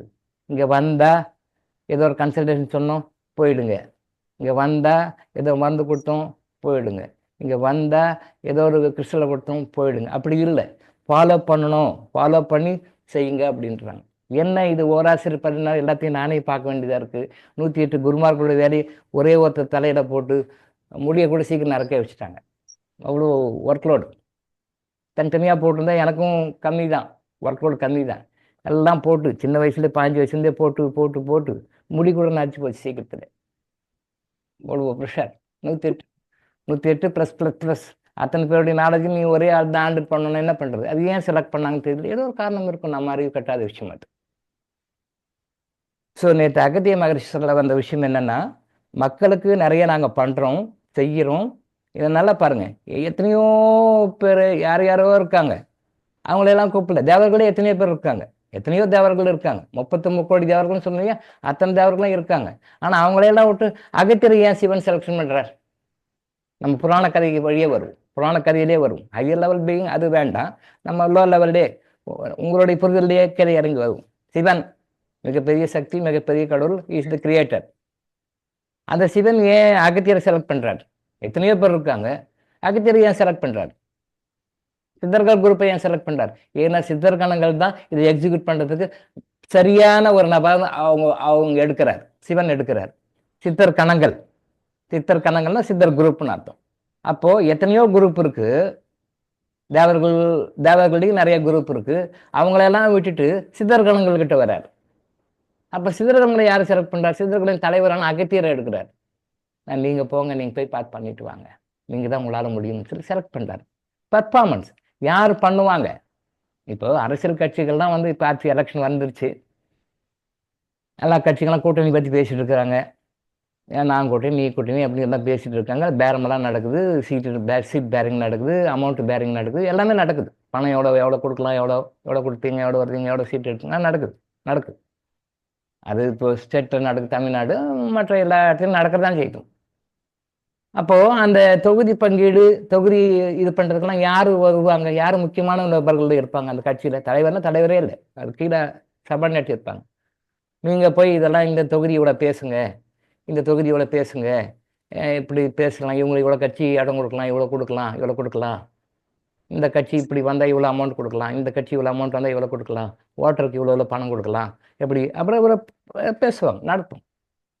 ஓட்டு போகிறதுக்கு யாருக்கு எவ்வளோ பணம் கொடுக்கலாம், எப்படி இப்படி அந்த சேனலில் கொடுக்கலாம் அப்படிலாம் நடக்கும். இதே நடக்கிற விஷயம் தான், அது ஒன்றும் கண்ணு தேவைன்னு ரகசியமான விஷயம்லாம் கிடையாது, தெரிஞ்ச விஷயம்தான். அப்படி கண்டுக்காத போகிறோம், அவ்வளோதான். இதெல்லாம் யார் செய்வாங்க? யார் செய்வாங்க? அந்த கட்சி தலைவருக்கு யார் ரொம்ப நம்பகமான ரைட் ஹேண்டு அவங்ககிட்ட தான் கொடுப்பாங்க, இல்லையா? எல்லாரும் பண்ண மாட்டாங்க. கட்சியில் வந்து ஒரு கோடிக்கணக்கான பேர் இருப்பாங்க, மெம்பர்ஸ் நிறைய இருப்பாங்க. அப்போ அவங்க அந்த கட்சி தலைவருக்கு ரொம்ப வேண்டப்பட்டவங்க மினிஸ்டர்ஸ்னு வச்சுக்கோங்களேன். மினிஸ்டர்ஸ் ஒரு 30 பேர் இருக்காங்கன்னு வச்சுக்கோங்களேன். அந்த மினிஸ்டர்ஸ் போது அத்தனை பேர்ட்டையும் கொடுக்க மாட்டாங்க, அதில் செலக்டிவாக இருப்பாங்க, அதில் செலக்டிவாக இருப்பாங்க. எப்படி ஜெயலலிதா அம்மாவுக்கு வந்து பன்னீர்செல்வம், ஜெயலலிதா அம்மாவுக்கு பன்னீர்செல்வம், இல்லையா? டிஎம்கேல அந்த மாதிரி இருக்காங்க, எல்லா கட்சியிலையும் இருக்காங்க, எல்லா கட்சியிலுமே இருக்காங்க. அப்போ செலக்டட் பீப்புள் இருப்பாங்க, காங்கிரஸா பிஜேபியா இவங்களா அவங்களா, எல்லா கட்சிக்கும் செலக்டட் பீப்புள் இருப்பாங்க. ஏன்னா அவங்ககிட்ட அந்த பொறுப்பை ஒப்படைப்பாங்க. இப்போ தமிழ்நாட்டில் வந்து சீட் ஷேரிங்க்கு இது அமித்ஷா வந்தார், பேசினார், டீல் நடக்குதுன்றாங்க. அப்போது மோடி யாரை நம்புறாரு? அமித்ஷாவை நம்புறாரு. ஸோ நீங்கள் போயிட்டு தமிழ்நாடு நாட்டுக்கு வில்லங்கமான ஸ்டேட் அது வந்து எவ்வளோ உள்ள நுழைஞ்சாலும் போக முடிய மாட்டேங்குது. திராவிட கழக ஆட்சி ரொம்ப ஸ்ட்ராங்காக இருக்குது, இப்போ நல்ல ஸ்ட்ராங்கான வியூகம் அமைச்சு நல்லா பாருங்கள், நீங்கள் போய் கொஞ்சம் பாருங்கள் அப்படின்னு சொல்லிட்டு அமித்ஷா உள்ளே வர்றாரு. அது மாதிரி அந்த கட்சியில் எல்லா கட்சியிலுமே இருக்கிறது தான். அப்போ யார் செலக்ட் பண்ணி எடுப்பாங்கன்னு நல்லா அவருக்கு யார் ரொம்ப நம்பகமாக இருப்பாங்களோ, யார் அந்த வேலையை போய் செய்வாங்களோ, யாரெல்லாம் ப்ராப்பராக கரெக்டாக இந்த பண்ணி என்னென்ன பணம் கொடுக்கணும், யாருக்கு பணம் கொடுக்கணும், எந்தெந்த எம்எல்ஏ கிட்ட எவ்வளோ கொடுக்கணும், எவ்வளோ செலவு கொடுக்கணும், காசு கொடுக்கணும், யார் செலக்ட் பண்ணணும், அந்த யார் ரொம்ப சீக்ரெட்டாக டிவைனாக கரெக்டாக பண்ணி அதை ஒரு அவங்களுக்கு ரொம்ப லாயலாக இருப்பாங்களோ, யார் பெர்ஃபார்மன்ஸ் பண்ணுவாங்களோ அவங்கள செலக்ட் பண்ணி கொடுப்பாங்க, இல்லையா? அதே மாதிரி தான் சிவன் செலக்ட் பண்ணுறாரு, அகத்தியரை செலக்ட் பண்ணுறாரு, சித்தர்களை செலக்ட் பண்ணுறாரு. முதல்ல அந்த சித்தர்களை யார் இவங்க தான் கரெக்டாக பெர்ஃபெக்டாக பண்ணுவாங்க. அதனுடைய தலைவர் யார்? அகத்தியர். அப்போ அகத்தியர் நம்பி நீ பொறுப்பு ஒப்படைக்கலான்னு கொடுக்குறாங்க. எத்தனை பேர் இருந்தாலும் ஏன் அகத்தியரை செலக்ட் பண்ணாங்க? Is the only eligible person, is the only eligible person. அவர் தான் இந்த மக்களை வந்து சரியான வழியை தீர்த்தி சரியான வழியை கொண்டு வரத்துக்கு சரியான நபர்னு சொல்லி அந்த சிவபெருமான் செலெக்ஷன் பண்ணுறதுனால தான் இவரை வந்து தேர்ந்தெடுத்து சரி போங்கன்றார். அந்த அகத்தியருடைய வழியில தான் இந்த கர்ம எனர்ஜி ஹீலிங் வருது. அகத்தியருடைய வழியை தான் இந்த கர்ம எனர்ஜி ஹீலிங் வருது. அகத்தியர் புலிப்பானியை செலக்ட் பண்ணுறாரு, அவருக்கு சபாநேட் வச்சுப்பார், இல்லையா? புலிப்பானியை செலக்ட் பண்ணுறாரு. புலிப்பானி என்னுடைய குரு பண்டிட்ஜி கண்ணையோகி செலக்ட் பண்ணுறாரு. பண்டிட்ஜி கண்ணையோகி டாக்டர் இளங்கோ செலக்ட் பண்ணுறாரு. அவருடைய சீடர்களே ரொம்ப சின்ன பையன் நான் தான். நான் போய் பார்க்கும்போது கிளாஸ் எடுக்கிறாரு, எல்லாம் பெரியவங்க, எல்லாம் வயசில் பெரியவங்க, பேரன் பேத்தி எடுத்தவங்க, நல்லா மேரேஜ் ஆனவங்க எல்லாமே. அப்போ நான் ரொம்ப சின்ன பையன், +1 படிக்கிறேன். சாரி 10th முடிச்சுட்டு +1 போகிறேன். 10th leave. அதுக்கு பிறகு தான் அவர் போய் பார்த்து வந்த பிறகு தான் ரிசல்ட்டே வருது. அவர் போய் பார்த்து வந்த பிறகு தான் ரிசல்ட்டே வருது. அதை முடிச்சுட்டு +1 போகிறேன். 10th முடிச்சுட்டு +1 போகிறேன். சின்ன பையன். மீசை கூட அப்போ தான் அரும்ப ஆரம்பிக்குது. மீசை கூட வரல, சின்ன பையன், அவ்வளோ சின்ன பையன். அப்போ தான் ஒரு தடவை பேசும்போது அவர்கிட்ட பேசும்போது பிற்காலத்தில் தெரியுது எனக்காக அவர் வெயிட் பண்ணியிருந்தார், எனக்காக அவர் வெயிட் பண்ணிட்டு இருக்கார். இப்போ எனக்கு சில விஷயம்லாம் கற்றுக் கொடுத்த பிறகு அவர் இந்த முழுகோடு விட்டு பாய் சொல்லிட்டு போயிடுறார். என்னுடைய கடமை முடிந்தது, நீ பார்த்துக்கோ, இதுக்கு என்னால் என்ன முடியுமோ எல்லாம் சொல்லி கொடுத்துட்டேன். ஆனால் வந்து உனக்கு இதுக்கு மேலே நிறைய குருமார்கள் வருவாங்க, நிறைய குருமார்கள் வருவாங்க. 108ன்னு சொல்லலை, இந்த வார்த்தையை சொல்ல, நிறைய குருமார்கள் வருவாங்க, உனக்கு எல்லாம் சொல்லிக் கொடுப்பாங்க. சில விஷயங்கள் எனக்கு சொல்லிக் கொடுக்கலையே, எனக்கு கொஞ்சம் லேட் பண்ணுறாரு, சில விஷயங்கள் மறைமுகமாக சொல்லி சிலதை விட்டுறாரு அப்படின்னு சொல்லி ஃபீல் பண்ணும்போது நான் சொல்லலை, மனசில் ஃபீல் பண்ணுறா தெரியுமில்ல, அவருக்கெல்லாம் தெரியும். அவர் சொல்லுவார், நிறைய குருமார்கள் வருவாங்க, உனக்கு எல்லாம் சொல்லிக் கொடுப்பாங்க, நீ எல்லாருக்கும் சொல்றதுக்காக தான் உன்னை படைச்சு இறைவன் கொடுத்துருக்கிறார், நீ செய்த, நான் சொல்லிக் கொடுக்கல, நான் சில விஷயங்களை உன்னை மறைச்சி சொல்லிடுறேன் அப்படின்னு வருத்தப்பட வேண்டாம். நிறைய குருமார்கள் வருவாங்க, என்ன மாதிரி எத்தனையோ குருமார்கள் வருவாங்க, அத்தனை பேர் உனக்கு சொல்லுவாங்க, நீ ஒரு உலகத்துக்கு கொடுக்கணும், அதுக்காகத்தான் உன்னை இந்த பிறவியில் இறைவன் படைச்சிருக்கிறாருப்பா அப்படின்னு சொல்லுவார். அப்போ சொல்லுவார். அப்போ அவ்வளோவா புரியாது, அப்புறம் தான் புரிஞ்சது விஷயம் நிறைய என்னன்னு. ரொம்ப சின்ன பையன். என்னுடைய கடமை முடிந்தது, உன்னை செலக்ட் பண்ணி உனக்கு கொடுத்து இந்த விஷயத்த சொல்லி மக்களுக்கு கொடுன்னு சொல்லிட்ட வரைக்கும் அவர் பொறுப்பு முடியுது. சரி, அதுக்கு பிறகு அவர் கொஞ்ச நாள்ல அவர் மறைஞ்சிட்டார், என்னோட கடமை முடிஞ்சது அப்படின்னு சொல்லிட்டு. தண்ணி விட்டுக்கணும். சில விஷயங்கள் சொல்ல வேணான்றாங்க, வேற ஒன்றும் இல்லை.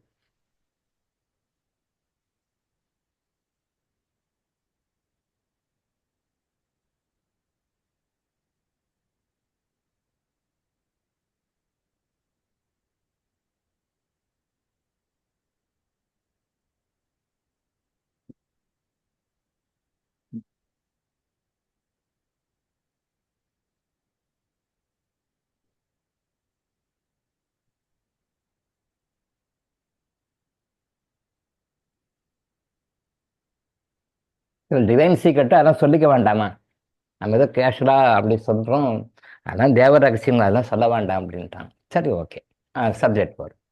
ஓகே ஓகே, சொல்லிக்க வேண்டாம்.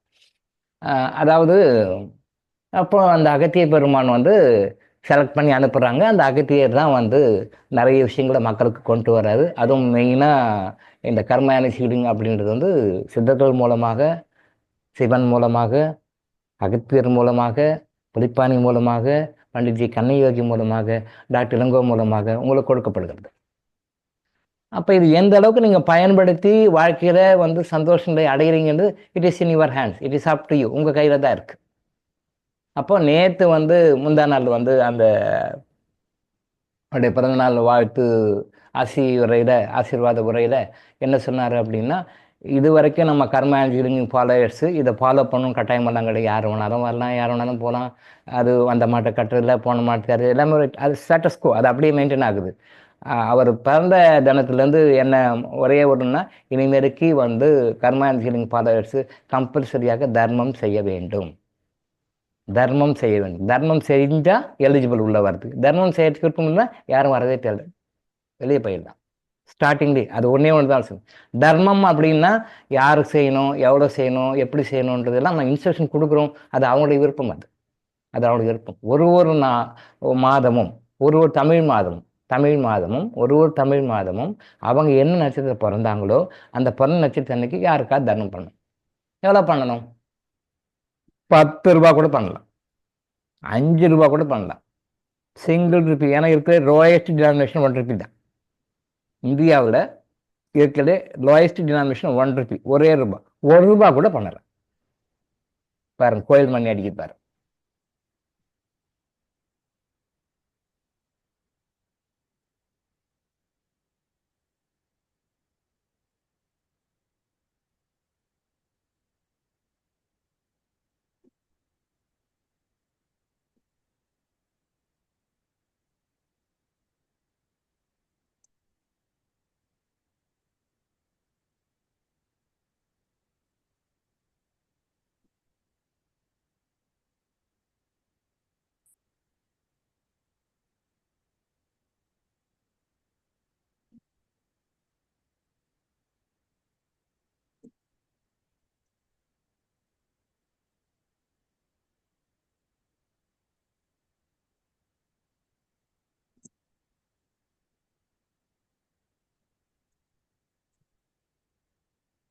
இப்பதான் கை வடிச்சிருக்காரு, விட்டுக்கிறாரு. இப்பதான் கை வடிச்சு அப்பாடா அப்பன்னு போட்டுக்கிறார் கையை. இவர் அடி அடிக்கிறார் பாருங்க. பட் இது வந்து எதை காட்டுகிறது? ஒரு சுப சகனத்தை காட்டு, நல்ல சகனத்தை காட்டு. இது கரெக்டு அப்படின்னு காட்டு. இந்து மக்களுக்கு தெரியும், இந்து ஃபாலோ பண்ணவங்களுக்கு தெரியும். இந்த மாதிரி ஒரு விஷயம் பேசும்பொழுதோ, இந்த மாதிரி ஒரு விஷயம் நல்ல விஷயம் ஏதோ ஒரு விஷயம் பேசும்போது கோயில் மணி அடித்தா அது உண்மை, சத்தியம், இறைவனுடைய தகவல்னு அர்த்தம். அது இந்துக்களுக்கு தெரியும், மற்றவங்களுக்கு தெரியாது. இந்த மாதிரி பேசும்பொழுதோ ஏதாவது ஒரு விஷயம் சொல்லும்பொழுது கோயில் மணி ஆலய மணி அடித்தா அது நல்ல சகுனம், அது சரின்னு அர்த்தம், அது உண்மைன்னு அர்த்தம்ன்றது அதை காட்டுகிறது. பாருங்க, இவ்வளோ அடின்னு அடித்து இப்போ தான் விட்டார் கோயிலில். இதுதான் உண்மை. அந்த தர்மம் அப்படின்றது வந்து இனிமேலுக்கு இந்த மாதத்திலிருந்து குறைஞ்சபட்சம் 1 ரூபாயா தர்மம் பண்ணுங்க. யாருக்கோ பண்ணுங்க, அது வந்து உங்களுடைய சாய்ஸ், யாருக்கோ பண்ணுங்க. பட்டு இந்த தர்மம் பண்ணுறது வந்து இது தப்பான நபர்களுக்கு பண்ணோம்னா நெகட்டிவ் கர்மா சேரும், சரியான நபர்களுக்கு பண்ணால் குட் கர்மா சேரும். இது எப்படி சரியான நபர்கள் கண்டுபிடிக்கிறதா இப்போ நிறைய பேருக்கு எல்லாருக்கும் கன்ஃபியூஷனாக தான் இருக்குது. நல்ல கர்மா மாறிக்கிறீங்க, அது கெட்ட கர்மாவாக இருக்கும். இல்லை கெட்ட கர்மா மாறிக்கு நல்ல கர்மா இருக்கும். அதை பற்றி தெளிவுகள் கொடுக்குறோம். பட் இருந்தாலும் தப்போ தவறோ சரியோ சரியில்லையோ இப்படி கொடுத்து அனுபவப்படுங்கன்னு சொல்லி சித்தர் சொல்கிறார். கொடுத்து அனுபவப்படும். நம்ம ஃபைன் டியூன் பண்ணி கொடுக்குறோம். சொல்லிக் கொடுக்குறோம் எப்படி ஒரு 10 கேஸ் 5 கேஸ் நீங்கள் பார்த்துட்டீங்கன்னா அது உங்களுக்கு தெரியும். அது சிம்பிளாக ஒரே ஒன்றுன்னா, யாருக்காவது தர்மம் பண்ண பிறகு நமக்கு அது பிரச்சனைகள் கஷ்டங்கள் வருது அப்படின்னா தப்பான நபருக்கு தர்மம் படுத்திக்கிறோம்னு அர்த்தம். சிம்பிள். அது ஒன்றும் பெரிய இதில் ஒரு தர்மம் பண்ணுறோம். அந்த தர்மம் பண்ண பிறகு நமக்கு தப்பான நமக்கு அவ்வளோ சாட்டிஸ்ஃபைட் இல்லை, ஏதோ பிரச்சனை கஷ்டங்கள் வருது, நம்ம கஷ்டம் போகலை அப்படின்னா நம்ம சரியான நபருக்கு தர்மம் பண்ணவில்லை, தப்பான நபருக்கு கொடுத்துருக்குறோம்னு அர்த்தம். அதை பண்ண பிறகு ஏதோ ஒரு மகிழ்ச்சி, நிம்மதி, ஆனந்தம், சந்தோஷம், ஏதோ ஒரு ப்ளஸ் நம்ம மனசுல, நம்ம உடம்புல, நம்ம குடும்பத்தில் இருக்கிற உங்க மனசுல, உடம்புல ஏதோ ஒரு பாசிட்டிவான மாற்றம் தெரியுதுன்னா நீங்க சரியான நபருக்கு தர்மம் பண்ணிக்கிறீங்கன்னு அர்த்தம். நீங்க எவ்வளோ சரியான நபருக்கு சரியான முறையில் நீங்க தர்மம் பண்ணீங்கன்னா உங்க லைஃப்ல சந்தோஷம் தினம் தினம் அட்டண்டன்ஸ் கொடுக்க ஆரம்பிக்கும், டெய்லி வர ஆரம்பிக்கும், உணர ஆரம்பிக்கும். நீங்க தவறான நபருக்கு கொடுக்குறீங்க அப்படின்னு சொல்லி சொன்னா அது கொஞ்சம் வேற மாதிரி இருக்கும். இதை நம்ம தெரிஞ்சுக்கலாம். நம்ம அவேர்னஸ் கொடுக்குறோம். பட் இருந்தாலும் நேற்று அகத்திய மகரிஷி என்ன சொல்றாரு, பட்டு வரட்டும், தர்மம் கூட பண்றது கூட தப்பாக சரியா பண்ணி வரட்டும் பார்த்துக்கலாம், பண்ண சொல்லுங்க அப்படின்றாரு. அதனால ₹1 கூட பண்ணலாம், நீங்க 1 கோடியும் பண்ணலாம், 1 மில்லியனும் பண்ணலாம், 1 பில்லியனும் பண்ணலாம், ₹10 பண்ணலாம், $100 பண்ணலாம், எத்தனை டாலர் வேணாலும் பண்ணலாம். நீங்க ஒரே டாலரும் கொடுங்க, $10 கொடுங்க, $100 கொடுங்க, $1000 கொடுங்க, $1,00,000 கொடுங்க, எவ்வளோ டாலர் வேணாலும் கொடுங்க, $10 மில்லியன் கொடுங்க. That is up to you. அதை நிர்ணயிக்கிற அத்தாரிட்டி, நிர்ணயிக்கிற உரிமை உங்களுக்கு தான். உங்க கர்மா தான் டிசைட் பண்ணும், உங்களுடைய கர்மா தான் டிசைட் பண்ணும். ஆனால் நீங்கள் டிசைட் பண்ணிக்கணும், நம்ம ஜஸ்ட் கைட் பண்ணுறோம், அவ்வளோதான். நிறைய பேர் கேட்பாங்க, சார் கிறிஸ்டலுக்கு என்ன ரேட்டில் வாங்கிக்கலாம் சார், எத்தனை கிறிஸ்டல் வாங்கிக்கலாம் சார் சொல்லுங்கன்னு வாங்க. சொல்லக்கூடாதுன்னு நமக்கு கட்டளை, சொல்லக்கூடாது. இந்த ரேட்டில் வாங்கிக்க கிறிஸ்டன் நீங்கள் சஜஷன் கொடுக்கக்கூடாது. ஏன்னா எந்த ரேட்டில் வாங்கணும்னு அவங்க கர்மா தான் டிசைட் பண்ணும். அவங்க தலையில் போய் உட்கார்ந்து மைண்டில் போய் உட்காரும். சப்கான்ஷியஸ் மைண்டு கான்சியஸ் மைண்டுக்கு வரும், கான்சியஸ் மைண்டு பிரெயினுக்கு வரும், பிரெயின் எண்ணம் வரும். என்ன ரேட்டில் வாங்கலாம்னு அவங்க கர்மா தான் டிசைட் பண்ணும். எத்தனை வாங்கலான்றதும் அவங்க கர்மா தான் டிசைட் பண்ணும். 1 போதும் சார், இல்லை 2 போதும் சார், 3 போதும் சார், எத்தனை வேணுன்றதும் அவங்க கர்மா டிசைட் பண்ணும். It is purely determined by their own karmas. அந்த சொகப்படணுன்ற அமைப்பு எவ்வளோக்கு இருக்கோ அவ்வளோக்கு அவ்வளோ நல்ல காஸ்ட்லியான கிறிஸ்டல் வேணும்னு கேட்பாங்க. இத்தனை எண்ணிக்கை எனக்கு எக்ஸ்ட்ரா வேணும்னு கேட்பாங்க. அந்த சொகப்படணுன்ற அமைப்பு குறையும் பொழுது எனக்கு 1 கிறிஸ்டல் போதும். அது கூட தேவையா, கிறிஸ்டல் கூட வேணுமா, வேண்டாமே, இருக்கட்டும், பார்க்கலாமே, அப்படி நகர்த்தலாமே, என்னப்போ அப்படின்னு தோணும். இல்லை 1 கிறிஸ்டல் வாங்கிக்கன்னு தோணும். அவங்க கர்மா தான் டிசைட் பண்ணும்.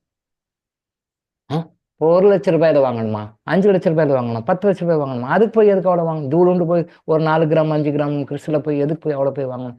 அதே தானே சைஸு, ₹10,000 வாங்கிக்கலாமே, ஏன் இதே வாங்கிக்கலாம், அது ஏன் வாங்கணும்? அது அவங்க கஷ்டப்படணும், சொகப்படணும், எவ்வளோ பர்சன்டேஜ் இருக்கோ அதுக்கு தகுந்த மாதிரி தான் அது மைண்டில் போய் உட்காந்து வாங்குவாங்க. நிறைய பேர் கேட்பாங்க, நான் சொல்லக்கூடாதுன்றது தெளிவான கட்டளை, அதை மீறக்கூடாது. ஏன்னா அவங்களுடைய கர்மா நாம் குறிப்பிடக்கூடாது, வழி மட்டும்தான் காட்டணும். அதை நான் சொன்னேன், வழிகாட்டின்னு சொல்லுவேன். ஐ எம் எ கைட், அவ்வளோதான். வழி மட்டும் தான் காட்டணும். இப்படி போனால் இந்த ரூட் போகும், இந்த ரூட் போனால் இப்படி சென்னை போகலாம், இப்படி ரூட் போனால் திருச்சி போகலாம், இப்படி ரூட் போனால் USA போகலாம், இப்படி இந்த ரூட்டில் போனால் கனடா போகலாம், இந்த ரூட்டில் போனால் ஸ்ரீலங்கா போகலாம், இந்த ரூட்டில் போனால் ஆஸ்திரேலியா போகலாம். ரூட்டை காட்டுறது மட்டும்தான் நம்ம வேலை. அந்த ரூட்டில் போகிறது அவங்க வேலை, அந்த போகிறதுக்கான ஃபெசிலிட்டிஸ் பண்ணுறதுலாம் அவங்க வேலை. நான் ஏற்கனவே சொன்னேன், எந்த ஊருக்கு எந்த நாட்டுக்கு போனாலும் ஒரு டூரிஸ்ட் கைடு ஒன்று ரெஃபர் பண்ணுவீங்க. நான் ஏற்கனவே சொன்னேன், திரும்பவும் ரிப்பீட் பண்ணுறேன். அந்த கைடு எதுக்காக வராரு, அந்த நாட்டில் எங்கே போகணும், எங்கே பார்க்கணும், எந்த இடத்துக்கு போகணும் என்னன்னு யாருக்குமே தெரியாது. புதுசு நீங்கள் அங்கே லேண்ட் ஆகுறீங்க, அப்போ அந்த டூரிஸ்ட் கைடு வராரு. அந்த கைடு உங்களை கரெக்டாக எல்லாம் அந்த நாட்டில் எங்கெங்கே போகணும், எங்கே வரணும், எங்கே பார்க்கணும், டூரிஸ்ட் பிளேசஸ் என்ன, ஹோலியஸ்ட் பிளேசஸ் என்னெல்லாம் பார்க்கணும்லாம் கூப்பிட்டு பண்ணிட்டு உங்களை கரெக்டாக ஃப்ளைட்டை ஏற்றி விடுற வரைக்கும் அவர் பார்த்துக்குவார். அதே மாதிரி இந்த பூமிக்கு வரோம், எதுக்காக வந்துக்கிறோன்னு தெரியல, ஏதோ வந்திருக்கோம். இந்த பூமிக்கு விசிட்டராக வரீங்க, நீங்கள் எல்லாமே விசிட்டர்ஸ். நம்ம எல்லாரும் இன்க்ளூடிங் என்னையும் சேர்த்தா சொல்கிறோம், என்னையும் சேர்த்து நம்ம எல்லாமே விசிட்டர்ஸ். இந்த பூமிக்கு வரோம், இங்கே நான் புதுசு, நமக்கு யாரும் என்னன்னு தெரியாது.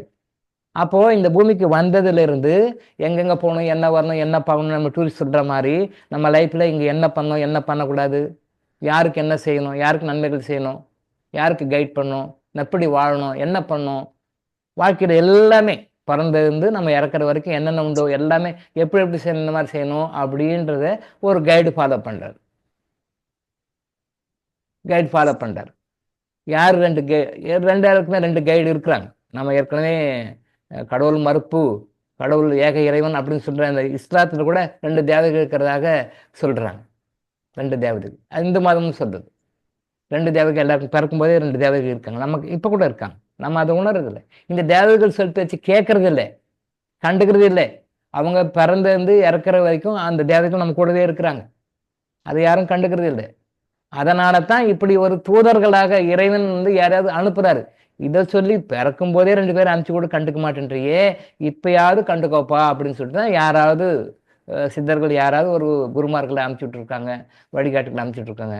அதை மாதிரி இப்போ நாமளும் சொல்லிட்டு இருக்கோம். இதை கேட்டு இப்பயாவது விட்டு மேலே போவோமா இல்லை போக்காது இப்படியா இருக்குமான்றது இது உங்கள் கையில் தான் இருக்குது. உங்கள் கர்மா எந்த அளவுக்கு அளவு பண்ணுறதுன்னு பொறுத்து தான் இருக்குது. ஸோ அப்போ அதை ஃபாலோ பண்ணி செய்யும். இப்போது நீங்கள் பெரும்பாலும் கோயில்களை பார்த்துருப்பீங்க. கோயில்கள் உள்ள மூலாதார சக்கரம், நம்ம சக்கரால மூலாதாரம்னு சொல்லுவோம். நீங்கள் கோயில்னு பார்த்தீங்கன்னா மூலஸ்தானம்னு சொல்லுவோம். அந்த கோயிலுக்கு போகும்போது நல்லா பாருங்கள், துவார பாலகர்கள் 2 பேர் இருப்பாங்க. துவார பாலகர்கள் சொல்லுவாங்க. ரைட் லெஃப்டில் 2 பேர் இருப்பாங்க, துவார பாலகர்கள். பெருமாள் கோயிலில் பெரும்பாலும் இருக்கும். சிவன் கோயில்களில் சில கோயில்களில் இருக்கும்னு நினைக்கிறேன். எனக்கு அவ்வளோவா தெரியல.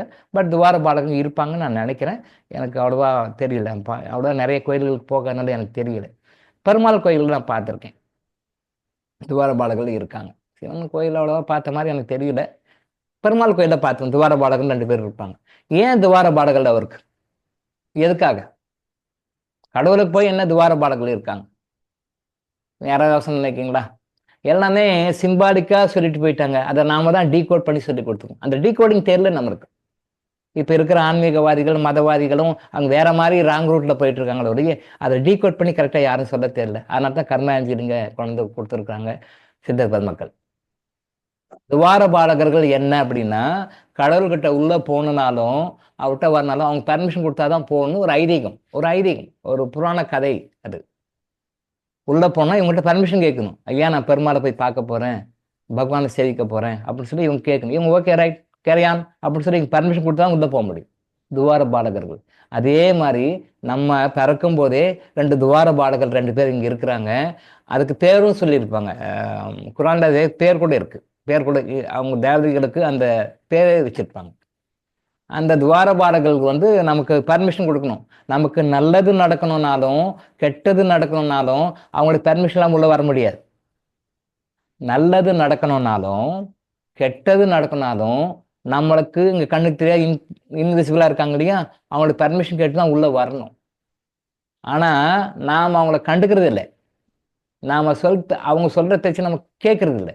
டியூ டு நம்ம ஈகோ, நம்முடைய தீய குணங்கள், நம்முடைய அது என்ன சொல்லுவோம், அகம்பாவம், ஆணவம். நாங்கன்ற ஈகோ, அகம்பாவம், ஆணவம். நான் பெரிய ஆள், நான் படித்தவன், எனக்கு எல்லா விஷயம் தெரியும், நான் பெரிய பணக்காரன், நான் பெரிய அரசியல்வாதி, நான் பெரிய மினிஸ்டர்ஸ், நான் பெரிய ஆஃபீஸர், நான் பெரிய பிஸ்னஸ்மேன்.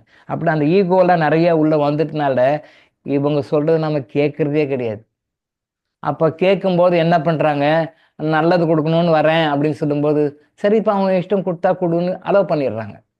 கட்டது கொடுக்க வர்றாங்க, சரிப்பா அவங்க சொல் பேச்சு கேட்க மாட்டேங்க, கொடுக்குறது கொடுன்னுறாங்க. அப்போ என்ன ஆகுது, நல்லதும் கட்டும் இவங்களுடைய பியாண்ட் தேர் கண்ட்ரோல் நமக்கு வருது. இப்போ பியாண்ட் தேர் கண்ட்ரோல் நமக்கு வந்துட்டு இருக்கு. அதாவது அவங்களுடைய கட்டுப்பாட்டை மீறி நடந்துட்டு இருக்கு. அவங்கள விட்டுறாங்க. நாம சொல் பேச்சு கேட்கல, நான் என்ன பண்ணுறேன், சரி பண்ணிடுறாங்க. அதுதான் அவங்க வேலை. இவங்க சொல்ற பேச்சு நம்ம கேட்கறதில்ல, ஃபாலோ பண்றது.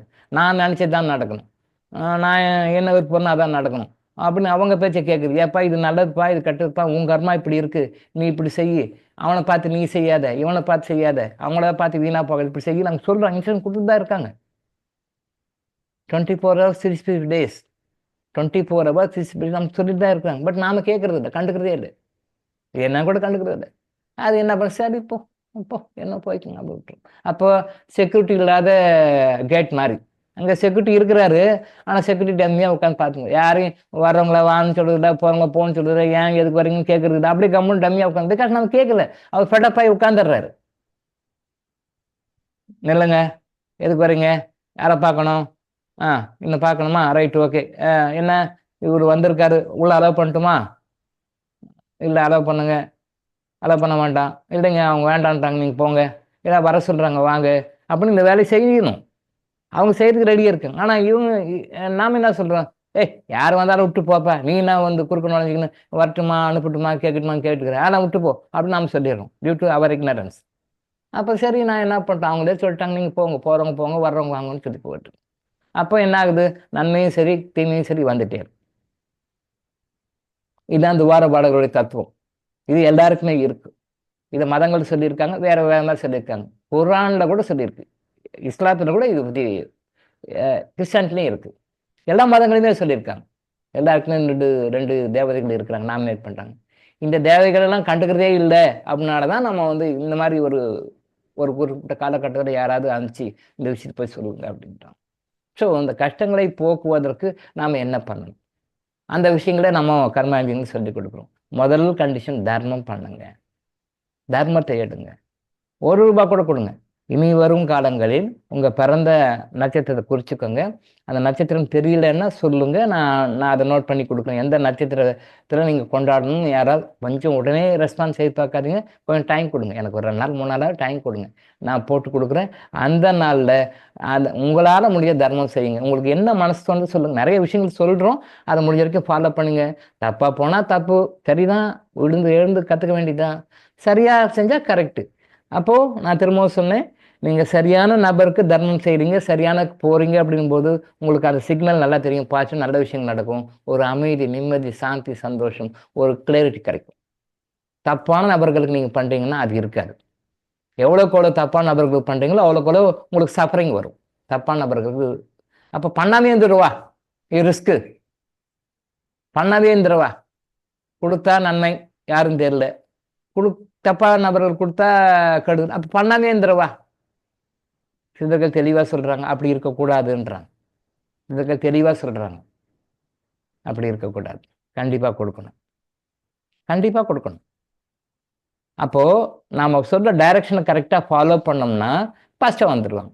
அதுக்காக வந்து தண்ணியை பார்த்து பயமாக இருக்குது, தண்ணியை பார்த்து பயமாக இருக்குது, தண்ணியில் போயிட்டா விழுந்துருமோ, செத்து போயிடுவோமோ, உயிர் போயிடுமோ அப்படி பயந்துட்டு எப்படி போய் நீச்சல் கற்றுக்கிறது? நீங்கள் இந்த இந்த முனையிலேருந்து அந்த கரைக்கு போகணும். எக்ஸாம்பிள் ஒரு அண்டர்ஸ்டாண்டிங் வச்சுங்க. கடலில் இந்த ஓரம் இருக்கிறீங்க, அந்த ஓரம் இருக்கிறீங்க, இந்த கரையிலேருந்து அந்த கரைக்கு கடந்து ஆகணும். பிறவி பெருங்கடல், பிறவி பெருங்கடல், not C, it is a ocean, not C, it is a ocean, பெருங்கடல். அந்த பிறவி பெருங்கடல் தாண்டி ஆகணும். தண்ணி போய் பார்க்கணும், வந்துட வேண்டியது.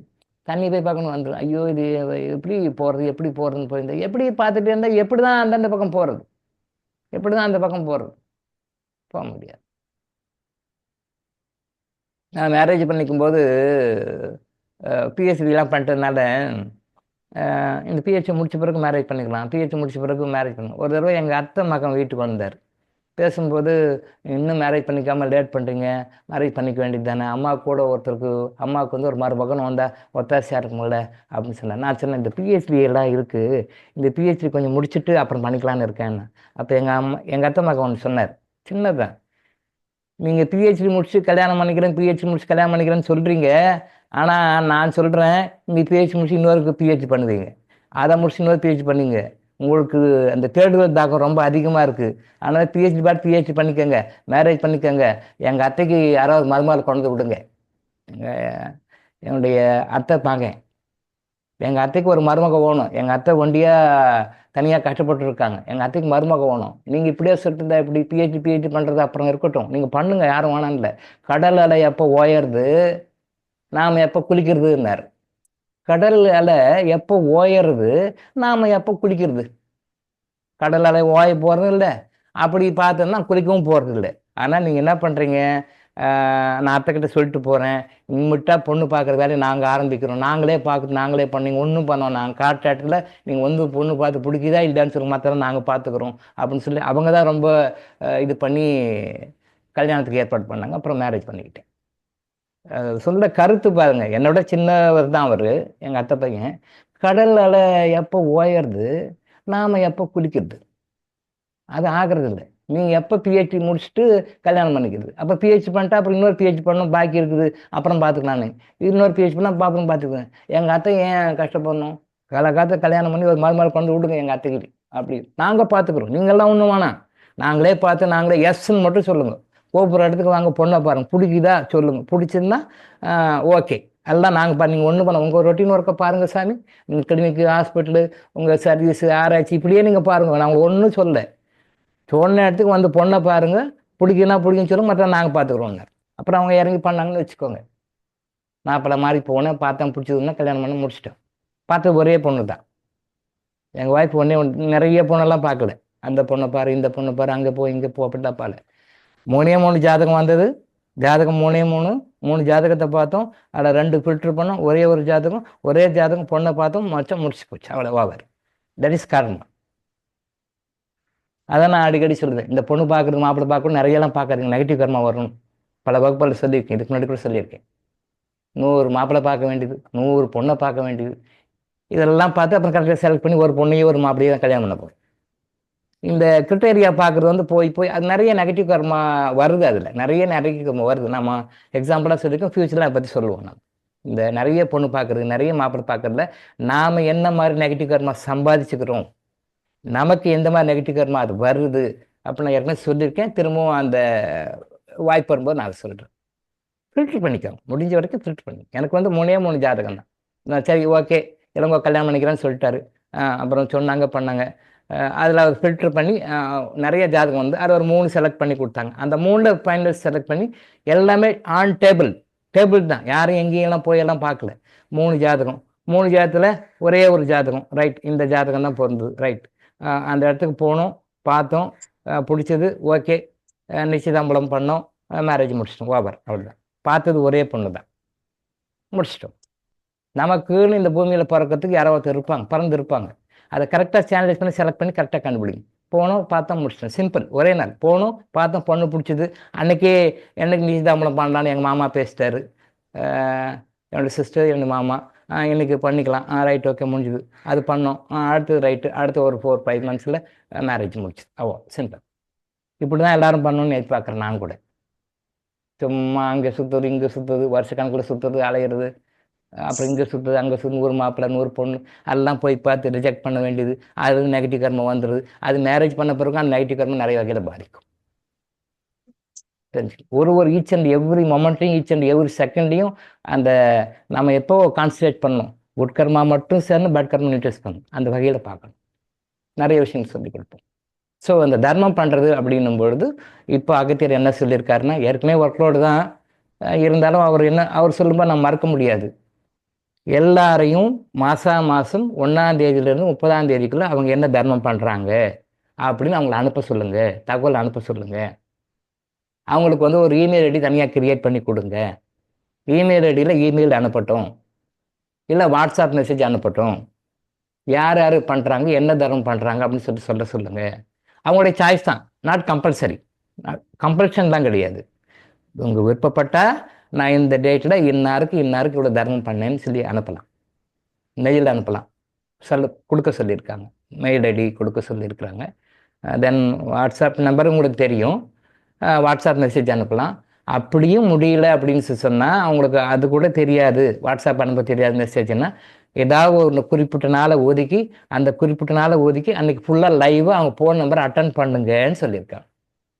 ஆனால் நிறைய பேர் ஃபோன் பண்ணுறீங்க, என்னால் அட்டன் பண்ண முடியல.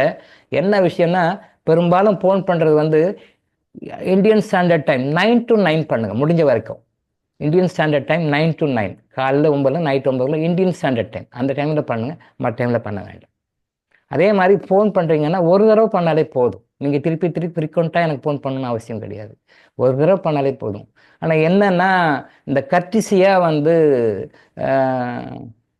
ஐ am in meeting, I will call you back, please wait, I will contact you again அப்படின்னு கர்டிசி மெசேஜ் தான் அது. அதை அனுப்புறதுக்கு இங்கே சூழ்நிலைகள் இல்லை. ஏன்னா இறைவனோடும் சித்தர்களோடும் தியானத்தோடும் நம்ம இருக்கும்பொழுது ஃபோன் அட்டன் பண்ண முடியாது. ரெண்டாவது அந்த ஃபோனை வந்து நீங்கள் பார்த்து மெசேஜ் பண்ணுங்கன்னு யாருக்கும் தேர்ட் பார்ட்டிகிட்டையும் கொடுக்கவும் கூடாது. ஏன்னா அது நிறைய விஷயங்கள் இருக்குது. டிவைன் எனர்ஜி வரும், நம்ம பேசும்போது எனர்ஜி போகும் வரும். எல்லாருக்கிட்டையும் அந்த ஃபோனை கொடுத்துடவும் முடியாது. ஸோ அந்த மெசேஜ் அது எனக்கு நீங்கள் கொடுக்கும்போது எனக்கு சங்கடமாக தான் இருக்குது. ஃபோன் பண்ணுறீங்க, எடுக்க முடியல, மெசேஜ் அனுப்ப முடியல. பட் அது கர்டிசி இல்லைன்னு எனக்கும் தெரியுது. பட் முடியாத சூழ்நிலை.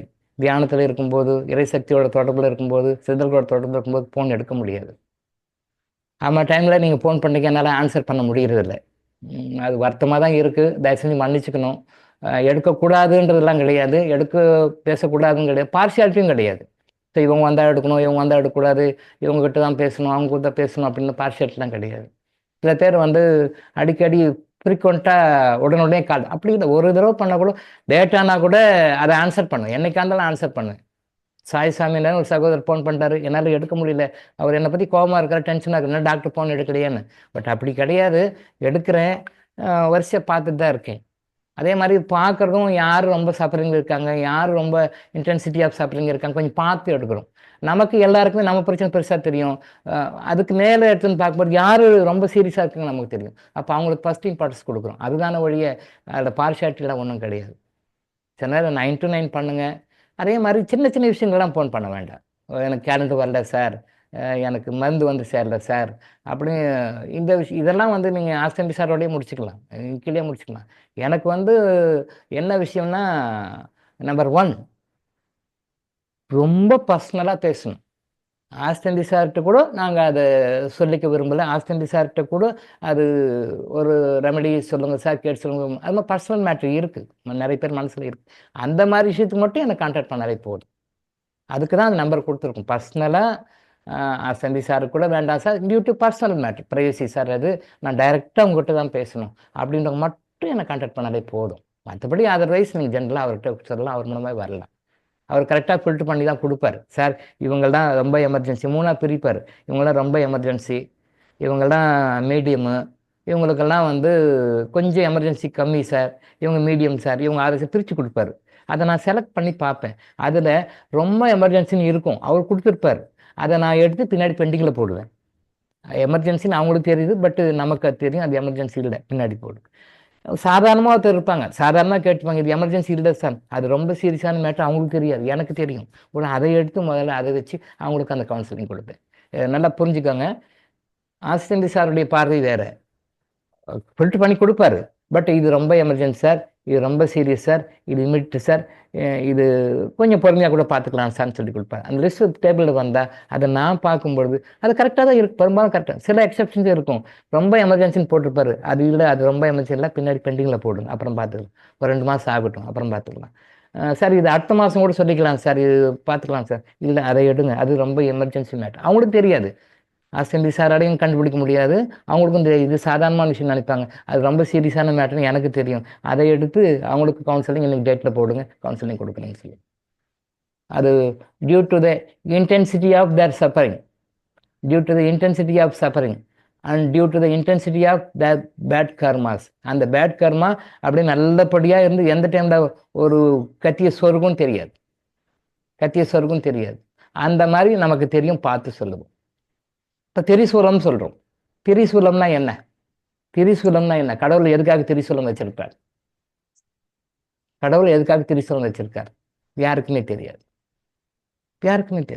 ஏதோ இருக்கு, சிவன் கையில் வச்சுக்கிறார், திரிசூலம் கையில் வச்சுக்கிறார், அதுக்கு என்ன அர்த்தம் யாருக்கும் தெரியாது. அகத்திய பெருமான் தெளிவாக சொல்றாரு, திரிசூலம் 3 இருக்கு இல்லையா, 3 இருக்கும், அப்படியே வளைஞ்சிருக்கும், யூ மாதிரி ஒன்று இருக்கும், மத்தியில் ஒன்று இருக்கும், அதான் திரிசூலம். அந்த திரிசூலத்தால் இறைவன் வந்து வதம் பண்றார். எதை?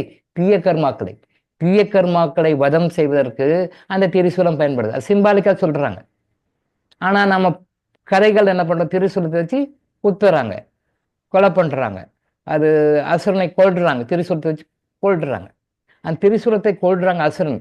தீய கர்மாக்கள் என்ற அசுரனை கொள்வதற்கு திரிசூலம் பயன்படுகிறது. அந்த திரிசூலம் என்னன்னா, நீங்கள் உங்கள் சைட்லேருந்தே பார்த்துக்கோங்க, லெஃப்டில் இருக்கிறது கர்மா கிளியரிங் மெடிசன், ரைட்டில் இருக்கிறது கிறிஸ்டல். கர்மா கிளியரிங் மெடிசன், ரைட்டில் இருக்கிறது கிறிஸ்டல், சென்டரில் இருக்கிறது நீங்கள் செய்கின்ற தர்மம், சேரிட்டி. திரும்ப இன்னொரு தடவை சொல்கிறேன், திரிசூலம் தீய கர்மாக்களை போக்குவதற்காக, அசுரர்களை கொள்வதற்காக இறைவன் பயன்படுத்துகின்றது, அது சிம்பாலிக்கா. பட் உள்ள அர்த்தம் என்ன அப்படின்னு சொன்னால், லெஃப்ட் சைடில் அதை வந்து கேசியம், கர்மா கிளியரிங் மெடிசன், கர்மாவை சரிப்படுவதற்காக கொடுக்கப்படுகின்ற மூலிகை சம்பந்தப்பட்ட ஜெம் சம்பந்தப்பட்ட நவரத்னங்களை கொண்டு, மூலிகைகளை கொண்டு, இன்னும் வேறு சில விஷயங்களை கொண்டு உங்களுக்கு தயார் செய்து கொடுக்கின்ற அந்த கர்மா கிளியரிங் மெடிசன் ஒரு சூலம். இந்த பக்கம் சூலம் crystal. Crystal is equal to இறைவன். இறைவன் இஸ் ஈக்குவல் டு கிறிஸ்டல். கடவுளே இறைவனாக, இறைவனே கடவுளாக, நீங்கள் கடவுள் இறைவன் எப்படி வேணா வச்சுக்கணும். இதுவே கிறிஸ்டலாக. கிறிஸ்டலாக இங்கே கடவுள்னாலும் கிறிஸ்டல் தான், இறைவனாலும் கிறிஸ்டல் தான். நீங்கள் எந்த பேர் சொன்னாலும் அது கிறிஸ்டல் தான். இது இந்த சூலம் ரைட் சைடு இருக்கிற சூலம். நடுவில் இருக்கிற சூலம் சேரிட்டி, தர்மம். தர்மம் கடவுளுக்கு நீங்கள் கொடுக்க வேண்டிய இறை கடன். உங்களை படைத்து உருவாக்கி இந்த பூமிக்கு அமைச்சிருக்கிறாரே, அந்த அவருக்கு நீங்கள் ஒரு கடன் கொடுக்க வேண்டியது இருக்கு. அவர் கொடுத்தே ஆகணும். எஸ்கேப்பெல்லாம் ஆக முடியாது. வடக்குப்பட்டி ராமசாமி மாதிரிலாம் போக முடியாது. அதை கொடுத்தே ஆகணும். அந்த கொடுத்தே ஆக வேண்டிய தர்மத்தையும் நீ கையில் எடுக்கணும். நல்லா பாருங்க, இந்த பக்கம் லெஃப்ட்ல கேசியம், ரைட் சைடில் வந்து கிறிஸ்டல். ரெண்டுத்துக்கும் ஒரு ஹைட் இருக்கும். அதுக்கு மேலே இந்த நடுவில் இருக்கிற சூலம் வந்து கொஞ்சம் ஹைட்டாக இருக்கும். நல்லா பாருங்க, நடுவில் இருக்கிற சூலம் வந்து ரொம்ப ஹைட்டாக இருக்கும். நல்லா பாருங்க, மூணையும் பாருங்க. 3 சூலம், அதான் திரிசூலம். 3 சூலம் திரிசூலம். திரிசூலத்தில் லெஃப்ட்ல இருக்கிறது ஒரு ஹைட்டில் இருக்கும் கேசியம், ரைட்ல இருக்கிறது ரைட்ல இருக்கும் கிறிஸ்டல். ரெண்டுமே ஈக்குவலாக இருக்கும். ஆனால் நடுவில் இருக்கிற அந்த சூலம் மட்டுமே நீளமாக இருக்கும், கொஞ்சம் நீட்டிட்டு இருக்கும். நல்லா பாருங்க, நல்லா பாருங்க, இந்த நல்லா எடுத்து பாருங்க, நடுவில் இருக்கும். அப்போ இது ரெண்டையும் சப்போர்ட் பண்றது, இது ரெண்டையும் ஆக்டிவேட் பண்றது, ரெண்டுக்கும் உறுதுணையாக இருக்கிறது நீங்க நடுவில் வைத்திருக்கின்ற அந்த தர்மம், சேரிட்டி. தர்மம், சேரிட்டி. அந்த தர்மம் தான் ஃபர்ஸ்ட், அதுதான் உள்ள போகும். நல்லா பாருங்க, ஒருத்தர் குத்துறாங்கன்னு வச்சுக்கோங்களேன், குத்துற அசுரன்னு வச்சுக்கோங்க. நீங்க யுவர் அண்டர்ஸ்டாண்டிங், புரிதலுக்காக ஒரு மனுஷனையே குத்துற மாதிரி வச்சுக்கோங்க. அப்ப குத்துறீங்க அப்படின்னும் போது எது முதல்ல உள்ள போகும்? ஃபர்ஸ்ட் எது உள்ள போகும்? தர்மம் தான் உள்ள போகும்.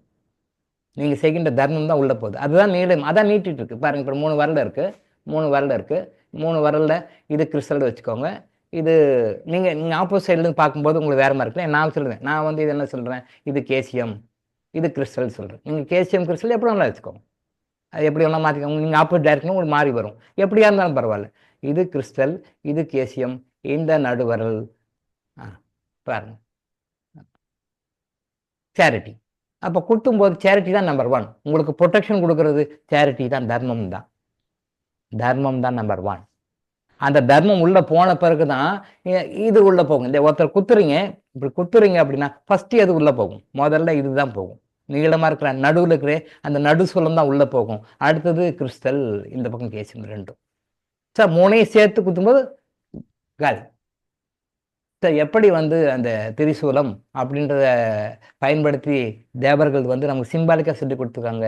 உங்களுடைய தீயக்கர் மக்களை போக்குவதற்கு இந்த திரிசூலம் என்று சொல்லப்படுகின்ற இந்த விஷயத்தை நீங்கள் பயன்படுத்தி அவங்க எப்படி அசுரர்களை கொள்றாங்களோ, தேவர்கள் இறைவன் கொள்றாங்களோ, அதே மாதிரி உங்களுடைய தீயக்கர் மக்களை கொள்வதற்கு, தீயக்கர் மக்களை செயலிழக்க வைப்பதற்கு, தீயக்கர் மக்களை கொன்று அவங்களோட அட்ரஸ் இல்லாமல் பண்ணுறதுக்கு இதை நீங்கள் திரிசூலத்தை எடுக்கணும். ஸோ இமெயில் ஐடி கொடுக்குறோம். ஃபோன் நம்பர் உங்களுக்கு எல்லாருக்கும் தெரியும், ஏற்கனவே கொடுத்துருக்காங்க. இமெயில் ஐடியும் கொடுக்குறோம். அதில் வந்து தகவல் கொடுங்க. அப்படியே உங்களுக்கு நேரில் தகவல் கொடுக்க முடியும்னா கூட குறிப்பிட்ட நாள் சொல்லியிருக்காங்க. அந்த குறிப்பிட்ட நாளில் வந்து நீங்கள் லைவாக அட்டன் பண்ணி உங்களுக்கு கைட் பண்ணுங்கள் அப்படின்னு சொல்லியிருக்காங்க. ஒர்க் அவுட் தான் இருந்தாலும் சித்தர்கள் சொன்னால் அதை நம்ம மறக்க முடியாது, பண்ணுவோம். டைம் மட்டும் ஸ்டாண்டர்ட் டைம் வச்சுக்கோங்க. பட் ஒரு தடவை கால் கொடுத்தீங்கன்னா அடுத்த தடவை வந்து நம்ம அதை பார்த்து கண்டிப்பாக எடுப்போம். ரெஸ்பான்ஸுக்கு தயவு செஞ்சு எதிர்பார்க்காதீங்க. ஏன்னா என்னுடைய சூழ்நிலை அந்த மாதிரி. உங்களை மாதிரிலாம் நான் வந்து மொபைல் ரொம்ப யூஸ் பண்ண முடியாது, மொபைல் யூஸ் பண்ணக்கூடாது, பண்ண முடியாது. உங்களை மாதிரிலாம் இருக்க முடியாது. உங்களுக்கும் எனக்கும் நிறைய டிஃப்ரென்ஸ் இருக்குது. உங்களுக்கு நீங்கள் நினச்ச நேரத்துக்கு சாப்பிட்லாம், நான் அப்படி சாப்பிட முடியாது. நீங்கள் நினச்ச நேரத்துக்கு தூங்கலாம், நான் அப்படி தூங்க முடியாது. நீங்கள் நினச்ச மாதிரிலாம் இருந்துக்கலாம். எனக்கெல்லாம் நிறைய ரெஸ்ட்ரிக்ஷன்ஸ் இருக்குது, நிறைய ரெஸ்ட்ரிக்ஷன்ஸ் இருக்குது. நீங்கள் ஃப்ரீயாக நீங்கள் பாட்டுக்கு மொபைல் எடுத்து பேசலாம். எனக்கு அப்படி இல்லை. மொபைல் யூசேஜ் நான் மேக்ஸிமம் எடுக்கக்கூடாது, மொபைல் யூஸ் பண்ண மாட்டேன். பிகாஸ் மொபைல் என்ன பண்ணும் அப்படின்னு சொன்னால் அந்த டிவைன் எனர்ஜி வந்து சக் பண்ணும், உறிஞ்சும். நான் நல்லா கெப்பாசிட்டியை வச்சுக்கிட்டா தான் அந்த டிவைன் எனக்கு எனர்ஜி கொடுத்து என் மூலமாக உங்களுக்கு எனர்ஜி கொடுக்க முடியும். அது வரும். நான் வந்து சேனல். அப்போ நானே ஓட்ட பாத்திரமா இருந்தேன்னா இங்கே எடுக்காச்சுன்னா உங்களுக்கு எப்படி கொடுக்க முடியும்? என்னை பார்க்குறீங்க, நான் உங்களை பார்க்க வேண்டிய அவசியம் இல்லை. நீங்கள் என்ன பார்த்தீங்க, நான் உங்களை பார்த்து உங்களுக்கு யாருக்கு பார்க்குறாங்க என்னன்னு பார்க்க வேண்டிய அவசியம் இல்லை. பட் என்னுடைய குரல் வருது. என்னுடைய குரலை கேட்கும் பொழுதும் என்னுடைய டோன், அந்த குரலை கேட்கும் பொழுதும் என்னை பார்க்கும் பொழுதும் ஆட்டோமேட்டிக்காக உங்களுக்கு எனர்ஜி வந்துகிட்டே இருக்கும், டிவைன் கொடுத்துட்டே இருக்கும். நீங்கள் யார் என்னன்னு நான் பார்க்க வேண்டிய அவசியம் இல்லை. நீங்கள் என்ன பார்த்தாலே போதும். நான் உங்களை பார்க்கணும் அவசியம் இல்லை. நான் உங்களை பார்க்கணும், உங்கள் ஃபேஸ் தெரியணும்னு பார்க்கணும். பாருங்க, நம்ம இதில் வந்து யாரும் கேமராலாம் ஓப்பன் பண்ணிங்க சொல்லவே மாட்டோம். மற்ற அமைப்புக்கெல்லாம் சொல்லுவாங்க, கேமரா ஆன் பண்ணுங்கள், கேமரா ஓப்பன் பண்ணுங்கள், நாங்கள் ஃபோட்டோ எடுக்கிறோம், எல்லாம் ஆன் பண்ணுங்கள், ஓப்பன் பண்ணுங்கன்னு சொல்லுவாங்க. இங்கே பாருங்கள், டே ஒன்று இன்றைக்கி வரைக்கும் நீங்கள் கேமரா ஓப்பன் பண்ணுங்கன்னு சொல்லவே மாட்டோம். கேமரா ஓப்பன் பண்ணுங்கன்னு சொல்ல மாட்டோம். குரலை கேட்டாலே போதும், என்னுடைய வாய்ஸ் உங்கள்கிட்ட வந்தாலே போதும், எனர்ஜி வந்துடும். நீங்கள் எங்கேருந்து எங்கேயோ இருந்து என்னை பார்த்தாலே போதும், எனர்ஜி வந்துடும். அந்த மாதிரி செட்டப் பண்ணி வச்சுருக்காங்க. அப்போ அந்த மாதிரி பண்ணும்போது அது நான் கெப்பாசிட்டியாக இருக்கணும். ஸோ முடிஞ்ச வரைக்கும் நான் மொபைல் அவ்வளோ யூஸ் பண்ண மாட்டேன். அது எனர்ஜி இழுத்து வெளியே எடுத்துடும். எல்லாருக்கும், உங்களுக்கும் அதுதான், எனக்கும் அதுதான். மொபைல் எல்லாருக்கும் அதான் செய்யும். உங்களுக்கு தெரியல, எடுத்து மொபைலாக யூஸ் பண்ணிட்டுருக்கீங்க. தெரியல, மக்களுக்கு தெரியல. மொபைல் யூசேஜ் எவ்வளோக்கு ரெஸ்ட்ரிக்ட் பண்ணி குறைச்சிக்கிறோமோ அவ்வளோக்கு நமக்கு நல்லது. மொபைல் யூசேஜ் எவ்வளோக்கு அதிகமாக பண்ணுறோமோ அவ்வளோக்கு கெடுதல்னு மக்களுக்கு தெரியலை. அவசியத்துக்கு யூஸ் பண்ணலாம், தப்பு இல்லை. ஒரு டெக்னாலஜி வந்திருக்கு, சில காரணங்களுக்காக வந்திருக்கு, பயன்படும். அது லிமிட்டுக்கு மேலே ரொம்ப யூஸ் பண்ணக்கூடாது, தப்பு. அது தெரியல, சஃபர் ஆகிட்டு இருக்காங்க.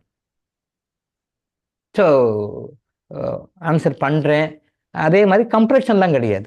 எனக்கு வந்து கம்பல்சரியாக கான்டாக்ட் பண்ணணும், நான் இவ்வளோ பண்ணிக்கிறேன்னு சொல்கிறது வந்து கம்ப்ரெஷன்லாம் கிடையாது. விருப்பம் இருந்தால் பண்ணலாம். அதே மாதிரி நம்ம 10 ரூபா தானே பண்ணிக்கிறோம், அது போய் எப்படி டாக்டர் போய் சொல்கிறது? நம்ம 1 லேக் பண்ணிக்கிறோம், அது டாக்டர் சொல்லலாம். நம்ம 10 லேக்ஸ் பண்ணிக்கிறோம், டாக்டர் சொல்லலாம். அப்படியெல்லாம் கிடையாது. 10 ரூபா பண்ணால் கூட சொல்லுங்கள், தப்பு இல்லை. சுருக்கமாக இப்படி பண்ணிக்கிறேன்னு சொல்லுவோம். அது ஏன்னா ஃபைன் டியூன் பண்ணுறதுக்கு தான். உங்களுக்கு ட்ரைனப் பண்ணி விட்டுருவேன். ராங்காக யாருக்கு கொடுக்கக்கூடாது, சரியாக யாருக்கு கொடுக்கணும்.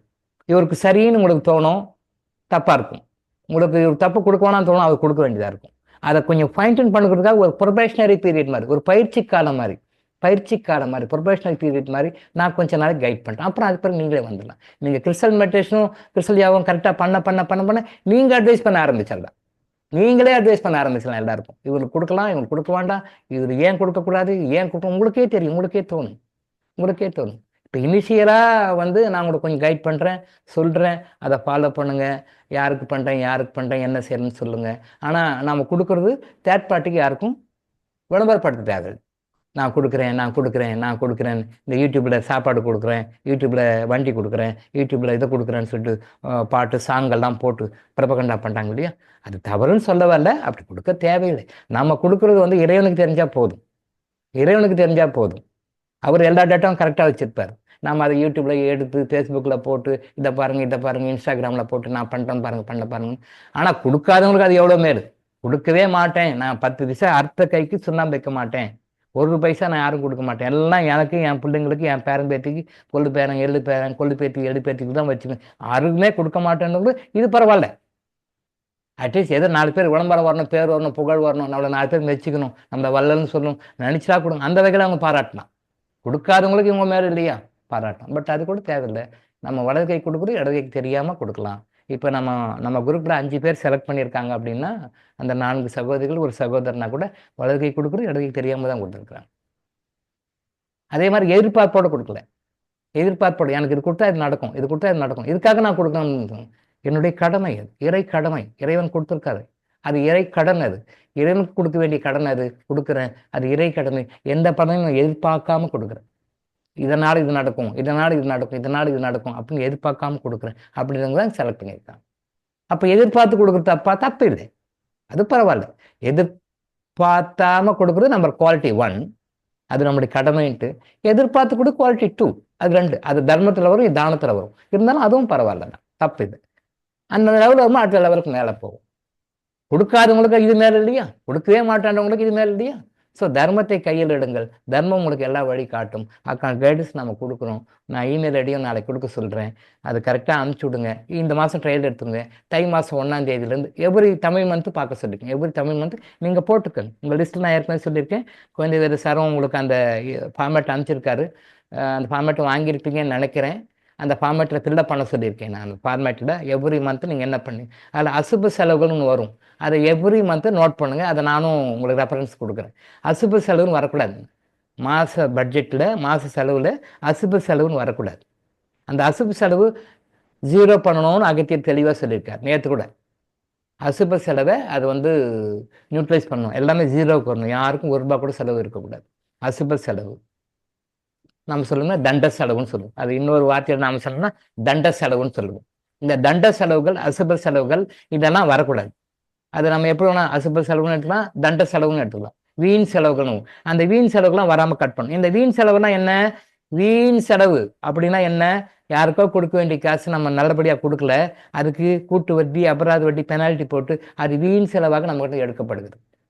வீண் செலவாக எடுக்கப்படுகிறது. அப்ப அது வீண் செலவாக ஐயா வணக்கம் எடுக்கப்படுகிறது ஐயா. வெளியே போகுது அப்படின்னு சொன்னா நம்ம ஐயா யாருக்கோ கொடுக்க வேண்டிய காசு, இதை பாரும்மா, யாருக்கோ கொடுக்க வேண்டிய காசு அவங்க கொடுக்கல, நாம வந்து அது கொடுக்காததுனால சனீஸ்வர பகவான் நம்ம கிட்ட எடுக்கிறாருன்னு அர்த்தம்.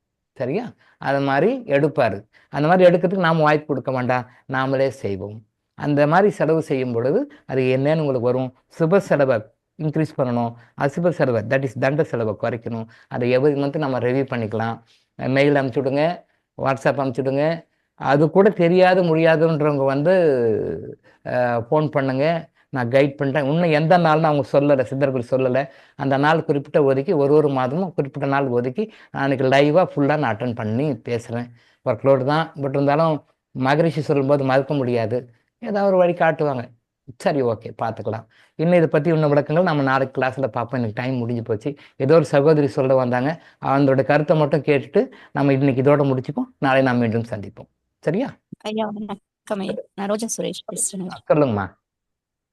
ஐயா இப்போ நீங்க தர்மம் அப்படின்றது வந்து பாத்தீங்க அப்படின்னா, நான் பணம் எல்லாம் கொடுக்கறதுக்கும் ரெடி தான், நான் எல்லாமே செய்யறேன் அப்படின்னா எனக்கு அது வெளியே போகவே வாய்ப்பு இல்லை. ஹவுஸ் ஒய்ஃப் எல்லாம் வீட்டுலதான் இருப்பாங்க. தேடி சில இடத்துல இன்னொன்னு பாத்தீங்கன்னா, திருவண்ணாமலையில எனக்கு அன்னதானம்ன்றது முதல்ல எல்லாம் ஒரு எண்ணம் இருந்தது. இப்போ உங்களுக்கு தெரியும் திருவண்ணாமலை எவ்வளவு ஃபேமஸ் ஆயிடுச்சுன்னு. என்ன பண்றாங்கன்னா, அப்படியே இங்க வந்து பாத்தீங்கன்னா இந்த நல்ல நாள்ல எல்லாம் அந்த ஃபுட்டை வேஸ்ட் பண்ணுவாங்க பாருங்க, அப்படியே கண்ணுல தண்ணி வரும். அப்படி அப்படியே கீழே கால்ல மிதிச்சிட்டு போற அளவுக்கு போட்டிருப்பாங்க. இந்த மாதிரி பண்றதுனால எனக்கு அது மேல ஈடுபாடே போயிடுச்சு. ஆனா என்ன அப்படின்னா, எனக்கு தெரிஞ்ச முறையில நான் பண்றேன். எப்படின்னா, என்னை தேடி கண்டிப்பா வராங்க. இப்போ வழக்கமா என்கிட்ட வேலை செய்யறவங்க, அந்த அம்மா வேலை செய்யறவங்க, நான் அந்த வார்த்தையை மாறிட்டு கர்மா கிளாஸ்ல வந்துட்டு உதவி பண்ண வந்தவங்கன்னு நான் சொல்ல ஆரம்பிச்சிட்டேன். ஏன்னா அந்த வார்த்தை கூட அவங்கள காயப்படுத்த கூடாது அப்படிங்கிறதுக்காக யாராவது வராங்க வேலை செய்யறவங்க அப்படின்னு நான் சொல்றது இல்லை, உதவி பண்ண வந்திருக்காங்க அந்த அம்மா அப்படின்னு. சோ என்னன்னா, இப்போ அந்த மாதிரி எனக்கு உதவி பண்ண வந்தாங்க. வழக்கமா வரவங்க வரல, புதுசா ஒரு அம்மா வந்திருக்காங்க, வயசானவங்க. அந்த அம்மாவா கேட்டாங்க, நேத்து அம்மா சாப்பிடுறதுக்கு எதுனா இருக்கா, ரொம்ப பசிமா. அந்த வீட்டுக்கு போனேன், அங்க வேலை செஞ்சுக்கிட்டே என்னை விடவே மாட்டேங்கிறாங்க சாப்பிட கூட. நான் வீட்டுல இருந்து எடுத்துட்டு வந்தேன், ஆனா என்னை சாப்பிடவே விடலை. உடனே வாங்கம்மா, நான் வழக்கமா என்னன்னா சாப்பாடு வேஸ்ட் பண்ணக்கூடாது. ஏன்னா இப்போ வரவங்க வேலைக்கு இந்த மாதிரிலாம் வரவங்க சாப்பிடுறது இல்ல, கொடுத்தா கூட புதுசாவே நான் புதுசாதான் மோஸ்ட்லி கொடுப்பேன், பழசு கொடுக்கவே மாட்டேன். நான் அதை சொல்லிடுவேன், நான் இல்ல இது வேண்டாம் அவங்களுக்கு, அவங்களே சாப்பிட போனா கூட இது வேணாமா அப்படின்னு சொல்லிடுவேன். அந்த மாதிரி நான் ஒரு பழக்கத்தை வச்சுட்டு இருக்கேன். இவங்க கேட்ட உடனே நான் என்ன பண்ணேன், நாளையில இருந்து சொல்லிடுங்க, நான் உங்களுக்காக நான் சமையல் எக்ஸ்ட்ராவா செஞ்சு வச்சிரமா அப்படின்னு சொன்னேன். இப்ப நேத்துல இருந்து நான் அதை அவங்களுக்கு கொடுத்துட்டு இருக்கேன். வழக்கமா இன்னொரு விஷயமும் பண்றேன். அமாவாசை என்னைக்கெல்லாம் எல்லா நாளுமே, அதாவது என்கிட்ட வேலை செய்யறாங்க அந்த அம்மா கிட்ட வந்து தினமும் சொல்லிடுறது, நீங்க வர்றீங்கன்னு சொன்னுங்க, நான் சாப்பாடு போட்டுறேன் அப்படின்னு. இது தர்மத்துல செய்யறமான்னு எனக்கு தெரியல, ஆனா நான் எதிர்பார்க்கவும் இல்லைங்க ஐயா. இது ஒரு விஷயத்துல எனக்கு தெரிஞ்சு பண்ணிட்டு இருக்கேன். இன்னொன்னு, உதவின்னு மத்தவங்க கஷ்டமே படக்கூடாது, வார்த்தைகளை கூட கஷ்டப்படக்கூடாது அப்படிங்கறதையும் நான் தர்மமா நினைக்கிறேங்க ஐயா. இந்த ஒரு விஷயம் நான் உங்ககிட்ட கேட்கணும்னு நினைச்சேன். இன்னொரு விஷயம் என்ன அப்படின்னா, அறுவை சிகிச்சை பத்தி நம்ம தவறுன்னு சொன்னீங்க இல்லைங்களா? அறுவை சிகிச்சை தவறுதான், அதுவும் அலோபதியில போறது ரொம்ப தவறு. இன்னொரு பக்கம் என்ன அப்படின்னா, நான் சமஸ்கிருதம் படிக்க ஆரம்பிச்சிருக்கேன். அதுல வந்து சுதாச்சாரியார்னு ஒருத்தர் இருக்காரு. அந்த சுதாச்சாரியார் 6th செஞ்சுரியில 600 ஆண்டுகளுக்கு முன்னாடியே அறுவை சிகிச்சை பண்ணியிருக்காரு. அவரை வந்து ஆஸ்திரேலியால இருக்கிற மெல்போர்ன் ஹாஸ்பிட்டல்ல அவரோட சிலையை வச்சிருக்காங்க. சிலையை வச்சு இவர் தான் ஃபாதர் ஆஃப் த சர்ஜரி அப்படின்னே போட்டிருக்காங்க. அவரை வச்சு அவங்க பண்றாங்க, வணங்கி இந்தியருக்கு அங்க மரியாதை கொடுத்து பண்றாங்க. சோ இது வந்து நான் எப்படி எடுத்துக்கிறது? அறுவை சிகிச்சை இப்ப ரிஷி, அவரு ஒரு ரிஷி, சித்தர் கிடையாது, ரிஷி. சோ இதை எப்படி எடுத்துக்கலாம் நம்ம? சரி, நல்ல கேள்வி. நம்ம நாளைக்கு ஆன்சர் பண்றேன் மேடம். சரியா? நல்ல கேள்வி. கண்ணா திருப்பி ரிப்பீட் பண்ணுங்க, நான் ஆன்சர் பண்ணேன். நல்ல கேள்வி, ஆன்சர் பண்ணேன். அந்த கிளாரிட்டி நான் கொடுக்குறேன். சரியா? ரைட், நல்லது. நான் முடிச்சுக்கலாம். நாளைக்கு நான் மீண்டும் சந்திப்போம். நன்றி. நன்றி ஐயா. நன்றி ஐயா. நன்றி ஐயா. நன்றிங்க ஐயா. ஓகே. நன்றிங்க நன்றிங்க ஐயா. ஐயா. நன்றிங்க ஐயா. நன்றி. நன்றிங்க ஐயா. நன்றி. நன்றிங்க ஐயா. நன்றிங்க ஐயா. யார் பாட போறீங்க? பாட்டு யார் பாட போறீங்க? நன்றிங்க சார். யார் பாட போறீங்கம்மா? மரகதள்ளி சார். ஏன் மேடம் பேசுங்க. நீ உங்களா நாமினேட் பண்ணிக்காங்களா இன்னைக்கு? காலைல நீங்க தான் பாடுனீங்களோ? ஆமா. பாடுங்கம்மா. பாடுங்க. பாடுங்க. 2 பாட்டும் நன்றிங்க சார். ஓகே பாடுங்க. எப்போது நீ அறிவாயோ அப்போதே சாந்தி அடைவாய்.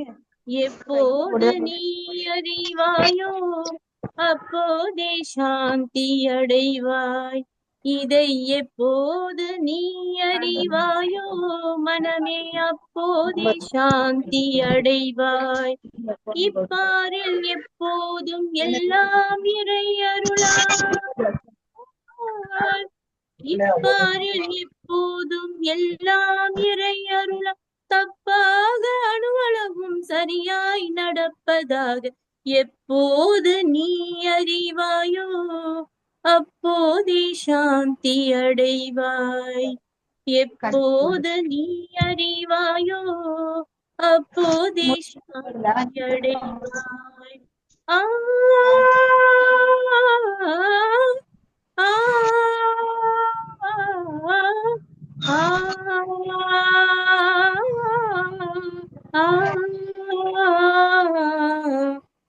முற்போது தர்மம் என்றும் தற்போது அதர்மம் என்றும். முற்போது தர்மம் என்றும் தற்போது அதர்மம் என்றும். முற்போது தர்மம் என்றும் தற்போது அதர்மம் என்றும் முயன்றே சீர்திருத்திட முடியும் முன்னாலே என்றும். அற்ப அகந்தை சருக்கால் அலையாமலே அடங்கி. அற்ப அகந்தை சருக்கால் அலையாமலே அடங்கி. ஆண்டவன் ஆட்சியில் அனைத்துமே ஆண்டவன் ஆட்சியில் அதர்மமே இல்லை என்று எப்போது நீ அறிவாயோ அப்போதே சாந்தி அடைவாய். இதை எப்போது நீ அறிவாயோ அப்போதே சாந்தி அடைவாய்.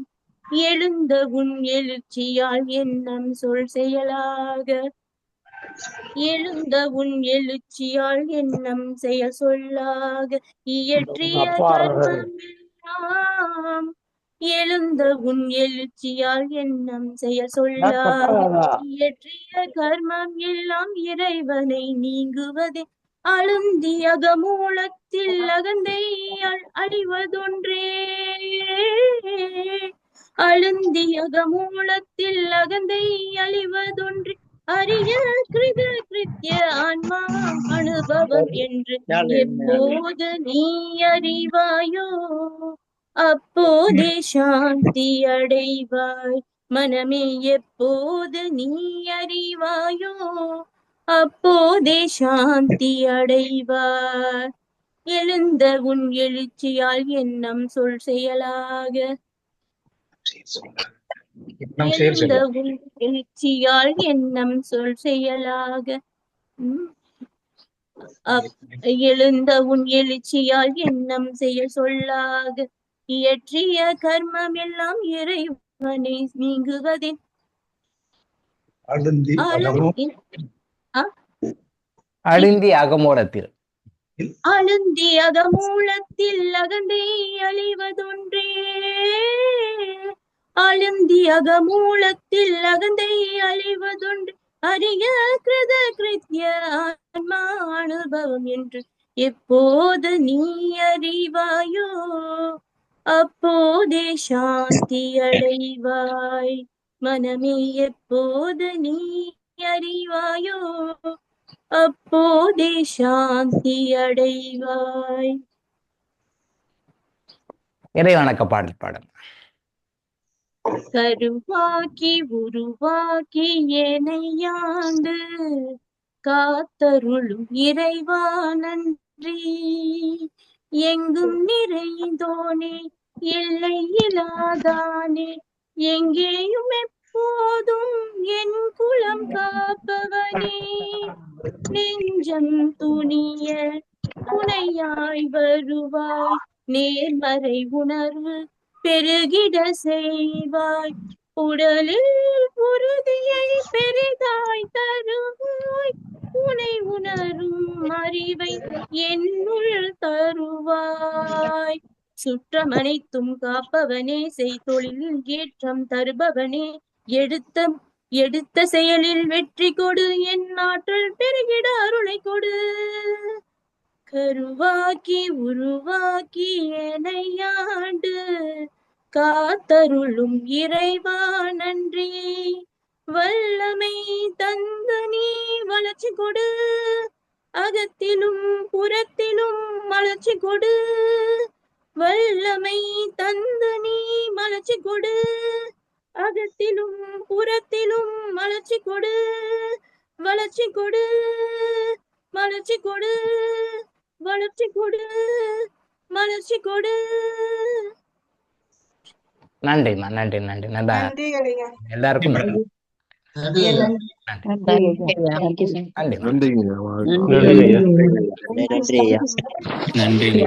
ஐயா மிக்க நன்றிங்க ஐயா. நன்றிங்க ஐயா. என்னது நன்றிங்க ஐயா. நன்றிம்மா. நன்றிங்க ஐயா. நன்றிங்க ஐயா.